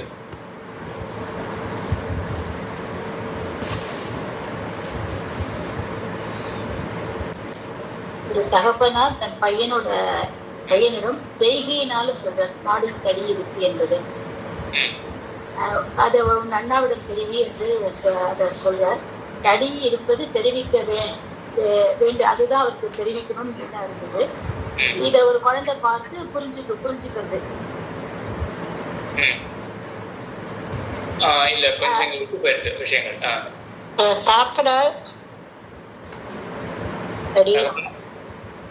தாப்பனார் குழந்தையிடம் மாடியில் தடி உள்ளது என்று தாப்பனார் ராமனிடம் சைகையில் தடி மாடியில் உள்ளது என்று ஒருவரிடம் சொல்கிறார். இதை பார்த்த குழந்தை ராமனை தொடர்ந்து சென்று அப்பா தடி மாடியில் இருக்கிறது என்பதை அவனிடம் தெரிவிக்கிறதை குழந்தை பார்க்கிறது. அப்பா அந்த தடியை எடுக்கிறதுனால வந்து அப்பா தடி இருக்குன்னு சொல்லியிருக்கார் அப்படின்னு அந்த குழந்தைக்கு பெரிய அப்போ தாப்பனார் இவனிடம் சொல்லியது மாடியில் தடி உள்ளது என்பதை தெரிவிக்கவே அப்படின்னு அவன் நினைச்சான். இது நல்லாதான் இருக்கு கீதா வாங்கி சொன்னது. ஆனா இது நான் சொல்லல, எம்பெருமானார் இது சொல்லல. எம்பெருமானார் சொன்னது வந்து ஒரு தாய் ஒரு குழந்தையை ஒரு பொருளை காட்டி இது உதாரணம் இல்ல மாமி, அது மூணாவது உதாரணம். அது கரெக்ட் தான். இந்த தடி உதாரணத்திலேயே ஆக்சுவலா நீங்க கரெக்ட் கடைசியில என்ன சொன்னீங்க இல்லையா, தடியை போய் எடுக்கிறான் அப்படின்றது.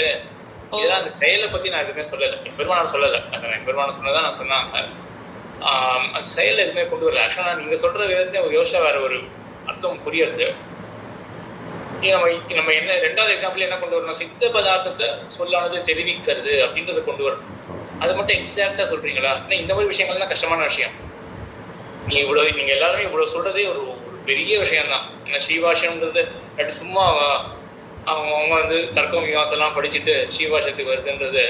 ஸோ அதெல்லாம் எல்லாமே நீங்க இவ்வளவு சொல்றீங்க, எல்லாமே ஒரு பெரிய விஷயம் தான், அது சந்தேகமே இல்லை. எக்ஸாக்டா வந்து கொஞ்சம் சிரமமா இருக்கு. ரங்கராஜன் சுவாமி அடியன் மாடியில் தடி உள்ளது என்று சொல்லி அவர்கிட்ட சொல்றார். அவர் போய் மாடியில் தடி உள்ளது என்று அறிவிக்கிறார். அதே வந்து ஒரு சித்த பதார்த்தம் தான் அப்படிங்கிறது. இன்னொரு பாயிண்ட் மறுபடியும் அங்க மிஸ் ஆகுது. நமக்கு என்ன வேணும்னு யோசிக்கிறாரு. சொல்லுங்க. பேச்சு சித்த பதார்த்தம், பேச்சான சித்த பதார்த்தத்தை காட்டணும் அப்படின்றத நம்ம ஒரு பொருளோட இருப்ப சொல்றது. பேசானது ஒரு பொருள் இருப்ப சொல்றது இல்லையா, அது கூட சேர்த்து நம்ம இப்ப என்ன சொல்லணும் அப்படின்றத குழந்தை தெரிஞ்சுக்கிறது அப்படின்றதுதான் முக்கியம். அதை மிஸ் பண்ணாதீங்க. பூர்வபக்ஷி என்ன சொல்றான், சின்ன வயசுல அந்த குழந்தை என்ன தெரிஞ்சுக்கிறது, பேச்சானது ஒரு காரியத்துல காட்டுறது அப்படின்றத அந்த அது மட்டும்தான் குழந்தை தெரிஞ்சுக்கிறது அப்படின்னு கொண்டு போறான் இல்லையா.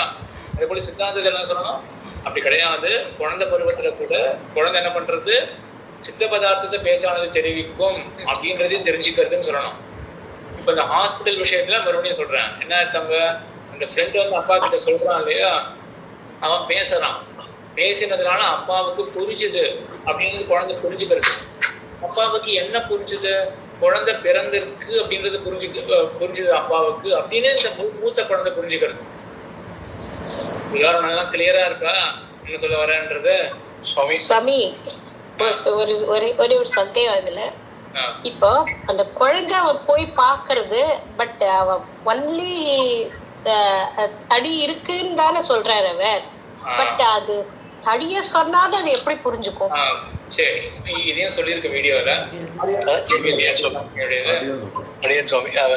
அவர் சைகை காமிக்கிறச்சையே அவர் என்ன சைகையில காமிக்கிறாங்கிறது அந்த குழந்தைக்கு அந்த வயசுலயே புரிஞ்சிடும். அது புரிஞ்சதுனால என்ன விஷயம்னு தெரிஞ்சு போச்சு. அதுக்கப்புறம் வாயால சொன்னதுனால அது அறிவிக்கப்பட்டதுன்னு தெரிஞ்சுக்கிறது. இந்த விஷயம் அதுல அறிவிக்கப்பட்டதுன்னு தெரிஞ்சுக்கலாம். புரியுதா கீதாமி? மறுபடியும் சொல்றேன். இப்ப இந்த சைகை இருக்கு இல்லையா, அவர் என்ன பண்றாருன்னா சைகையில அந்த தாத்தா என்ன பண்றாரு அப்படின்னா தன்னுடைய பையன் கிட்ட சைகையில நீ போய் உன்னுடைய அண்ணா கிட்ட அறிவிச்சுட்டு வர வேண்டும். அறிவிக்கிறது அப்படின்றதுதான் முக்கியம். இங்க நீ எப்படியாவது go and tell your brother, அதாவது அந்த தடியானது மாடியில இருக்கு. அந்த டெல்லுன்றது கூட அதுக்கு அறிவிக்கிறது அப்படின்றதுதான் சரியான வார்த்தை, நமக்கு வேண்டிய வார்த்தை. உன்னுடைய அண்ணாவுக்கு எப்படியாவது நீ போய் தெரிவிச்சுட்டு புரிய வச்சுட்டு அப்படின்னு தாத்தா சொல்லியிருக்காரு. ஸோ இப்போ இந்த குழந்தை இப்போ தெரிஞ்சுன்றது அப்பா என்ன பண்ண போறான்னா போய் சித்தப்பா கிட்டே அந்த பெரியப்பாவை வச்சுக்கோங்க. அந்த பெரியப்பா கிட்ட போயிட்டு இப்போ அறிவிக்க போறார், புரிய வைக்க போறார். என்ன புரிய வைக்க போறார்? தடியானது அந்த இடத்துல இருக்கு, சித்த பதார்த்தம் தடியானது இருக்கு அப்படின்றத புரிய வைக்க போறார் அப்படின்றது இதுவரையிலும் அந்த குழந்தை எல்லாமே புரிஞ்சுன்றது. இப்போ அப்பா போகிறத பார்க்கறது பின்னாடியே போகுது. இப்போ என்ன பண்றது அந்த குழந்தை? அப்பா என்ன பண்றாரு அப்படின்னா அப்பா வரைக்கே தண்டா ஸ்திதா அந்த இடத்துல தடியானது இருக்கு அப்படின்னு சொல்ல பிரயோகம் பண்றாரு அப்பா. இப்போ இதை பார்த்த குழந்தை என்ன தெரிஞ்சுக்கிறது? சொல்லால் இருப்பை சொல்ல முடியும். சரிதான். அப்ப சொல்லால் இருப்பை சொல்ல முடியும் அப்படின்னு இந்த குழந்தையானது புரிஞ்சுக்கிறது. இதான் நம்ம போக வேண்டிய ப்ராசஸ் ஸ்டெப்ஸ். ஸ்ரீதரன் சுவாமி, செய்கையால அப்படி குழந்தை எப்படி சுவாமி புரிஞ்சுக்க முடியும்? செய்கையால ஒரு குழந்தைக்கு எப்படி புரியும்? நம்ம அந்த அப்பா சொன்னனால தானே புரிய போறது. அப்படின்னு நம்ம ஏன் சொன்னா மட்டும் எப்படி புரியும்? அப்படியோட இருக்கலாம் இல்லையா? செய்கை புரிஞ்சுக்கிறதுக்கு அது அப்பா போய் அந்த பெரியப்பாட்ட சொல்றாரு, இந்த மாதிரி அந்த மாடியில் தடி இருக்குன்னு சொல்றாரு. அது குழந்தை கேட்கறது, கேட்டுட்டு புரிஞ்சுக்கிறது. இப்போ செய்கையினால இப்போ ஒரு சந்தேகம் இல்ல, இது நான் கேக்குறது கொஞ்சம் அபத்தமா இருக்கலாம். பட் செய்கை செயலாகாத செய்கை செயலாகட்டும். அதனால என்ன? செய்கை செயலாகட்டுமே, அதனால என்ன? இப்ப பேச்சு கூட தான் ஒரு செயல். மாய அசைக்கிறதே ஒரு செயல் தானே, அதனால என்னப்போ செய்கை செயல், மாய அசைக்கிறதும் ஒரு செயல் தான். அதனால காரியம்னு வருது அப்படின்னு சந்தேகம். அது காரியமாகட்டுமே. ஆனா நம்மளுடைய தாற்பயம் என்ன? இங்க நம்ம சொல்லக்கூடிய சொல்லுக்கு செய்கையானது விஷயமா? சொல்லக்கூடிய சொல்லுக்கு என்ன விஷயம்? குழந்தை பிறந்திருக்கு, மாடியில தடியானது இருக்கு, என்ன விஷயம்? காரியமா சித்த பதார்த்தமா அப்படின்னு. அதாவது நீங்க புரிதல் தான் தாற்பயம் இல்லையா? புரிதல் குழந்தை இருக்கிறது, தடி இருக்கிறது, அது தாற்பயம். முன்னாடி பார்க்கும்போது நமக்கு காரியம் மட்டுமே புரிந்துதான் இருந்ததே தவிர இங்க அந்த சித்த பதார்த்தம் குழந்தை ஒண்ணு இருக்கு, நீ ஒண்ணு இருக்கு, அது உண்மை பொருள் மெய்ப்பொருள் இந்த குழந்தைக்கு புரியுது. முன்னாடி காரியத்தை மட்டும் தான் புரிஞ்சுக்கிறது. இப்ப அந்த குழந்தை காரியத்து மூலமா அந்த இருக்குன்ற ஒரு பொருளை புரிஞ்சுக்கிறது. அப்படி சொல்லக்கூடாது, காரியம் மூலமா சொல்லக்கூடாது. அந்த அந்த செயலின் மூலமா அந்த ஒரு ஆக்ஷன் காரியத்தை செய்யல, அது ஒரு வார்த்தை மூலமா அதாவது என்னன்னா வார்த்தை மூலமா தான் முக்கியம். இப்போ செய்கைன்றது மறந்துடுங்க. இப்போ செய்கைன்றது என்ன அப்படின்னா செய்கையை யூஸ் பண்ணி செய்கையை எதுக்காக எம்பெருமானார் நீங்க கொண்டு வராரு அப்படின்னா, இன்னொன்னு நீங்க கூடவே சேர்த்து ஸ்ரீதர சுவாமியுடைய இதுக்கும் பதில் சொல்லிடுறேன். இதெல்லாம் ஒரு அசம்ஷன் தான். இப்போ ஒரு சின்ன குழந்தை எப்படி செய்கையை புரிஞ்சுக்க முடியும் அப்படின்னா, புரிஞ்சுதுன்னு வச்சுக்கோங்க. ஒரு சுச்சுவேஷன்ல இப்போ ஏதோ ஒரு ரொம்ப பயங்கர இன்டெலிஜென்டா ஒரு குழந்தை இருக்கு, அது செய்கை புரிஞ்சுக்கிறது அப்படின்னு வச்சுக்கோமே அப்படின்னு ஒரு கிருத்வா சிந்தையா தான் எல்லாமே. செய்கையை ஏதோ சொல்ல நினைக்கிறார், ஏதோ சொல்ல வராருன்னு புரிஞ்சுப்போம் குழந்தை அப்படின்னு வச்சுக்கலாம். சொல்ல வர்றதுக்கு இப்போ ஒருத்தர் சொன்னா அடுத்தவருக்கு புரியும் அப்படிங்கறதே இது வரைக்கும் குழந்தை தெரிஞ்சுக்கவே இல்லை. அப்படிப்பட்ட ஒரு குழந்தைய எடுத்துக்கணும். அப்படிதான் நம்ம போகணும்.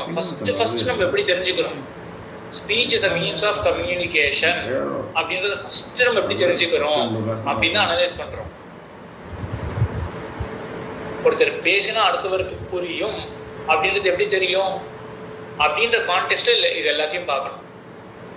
புரியுதா? ஒருத்தர் பேசினா அடுத்தவருக்கு புரியும் அப்படின்றது எப்படி தெரிஞ்சுக்கணும் நம்ம ஆதி காலத்துல. நீங்க எல்லாரும் நீங்களே யோசிச்சு பாருங்களேன். இப்போ நீங்க பேசுறீங்க, இன்னொருத்தருக்கு புரியுது அப்படின்னு அசம்ஷனா தான் பேசிட்டு இருக்கீங்க. எப்படி நீங்க முதல்ல கிரகிச்சீங்க நம்ம பேசினா அடுத்த வாரம் ஒரு ரெஸ்பான்ஸ் வச்சு சுவாமி, ஒரு காரியம் ஒரு ரெஸ்பான்ஸ் வச்சு ரெஸ்பான்ஸ் வச்சுன்றது தப்பு. ரெஸ்பான்ஸ் மேலதானே ஏற்பட போறது. யாராவது செஞ்சிருக்கா அதை பார்த்து இதுக்கு ரெஸ்பான்ஸ் இதான் இருக்கணும்னு நம்ம வந்து உறுதிக்கிறோம். யாராவது புரிஞ்சுட்டு இருக்கா நம்ம எப்படி தெரிஞ்சுட்டோம்? யாராவது புரிஞ்சுட்டு இருக்கா அதனால பேச்சானது புரிய வைக்கும் அப்படின்றது. இன்னொருத்தர் புரிஞ்சுட்டு இருக்காரு அப்படின்றது எப்படி தெரியுது நமக்கு? புரியுறதா? இன்னொருத்தர் புரிஞ்சுட்டு இப்போ இங்க பூர்வபக்ஷி என்ன சொல்லுவான்? இப்ப கொண்டு வாங்க பூர்வபக்ஷத்தை. செய்கையால் தான் தெரியும்.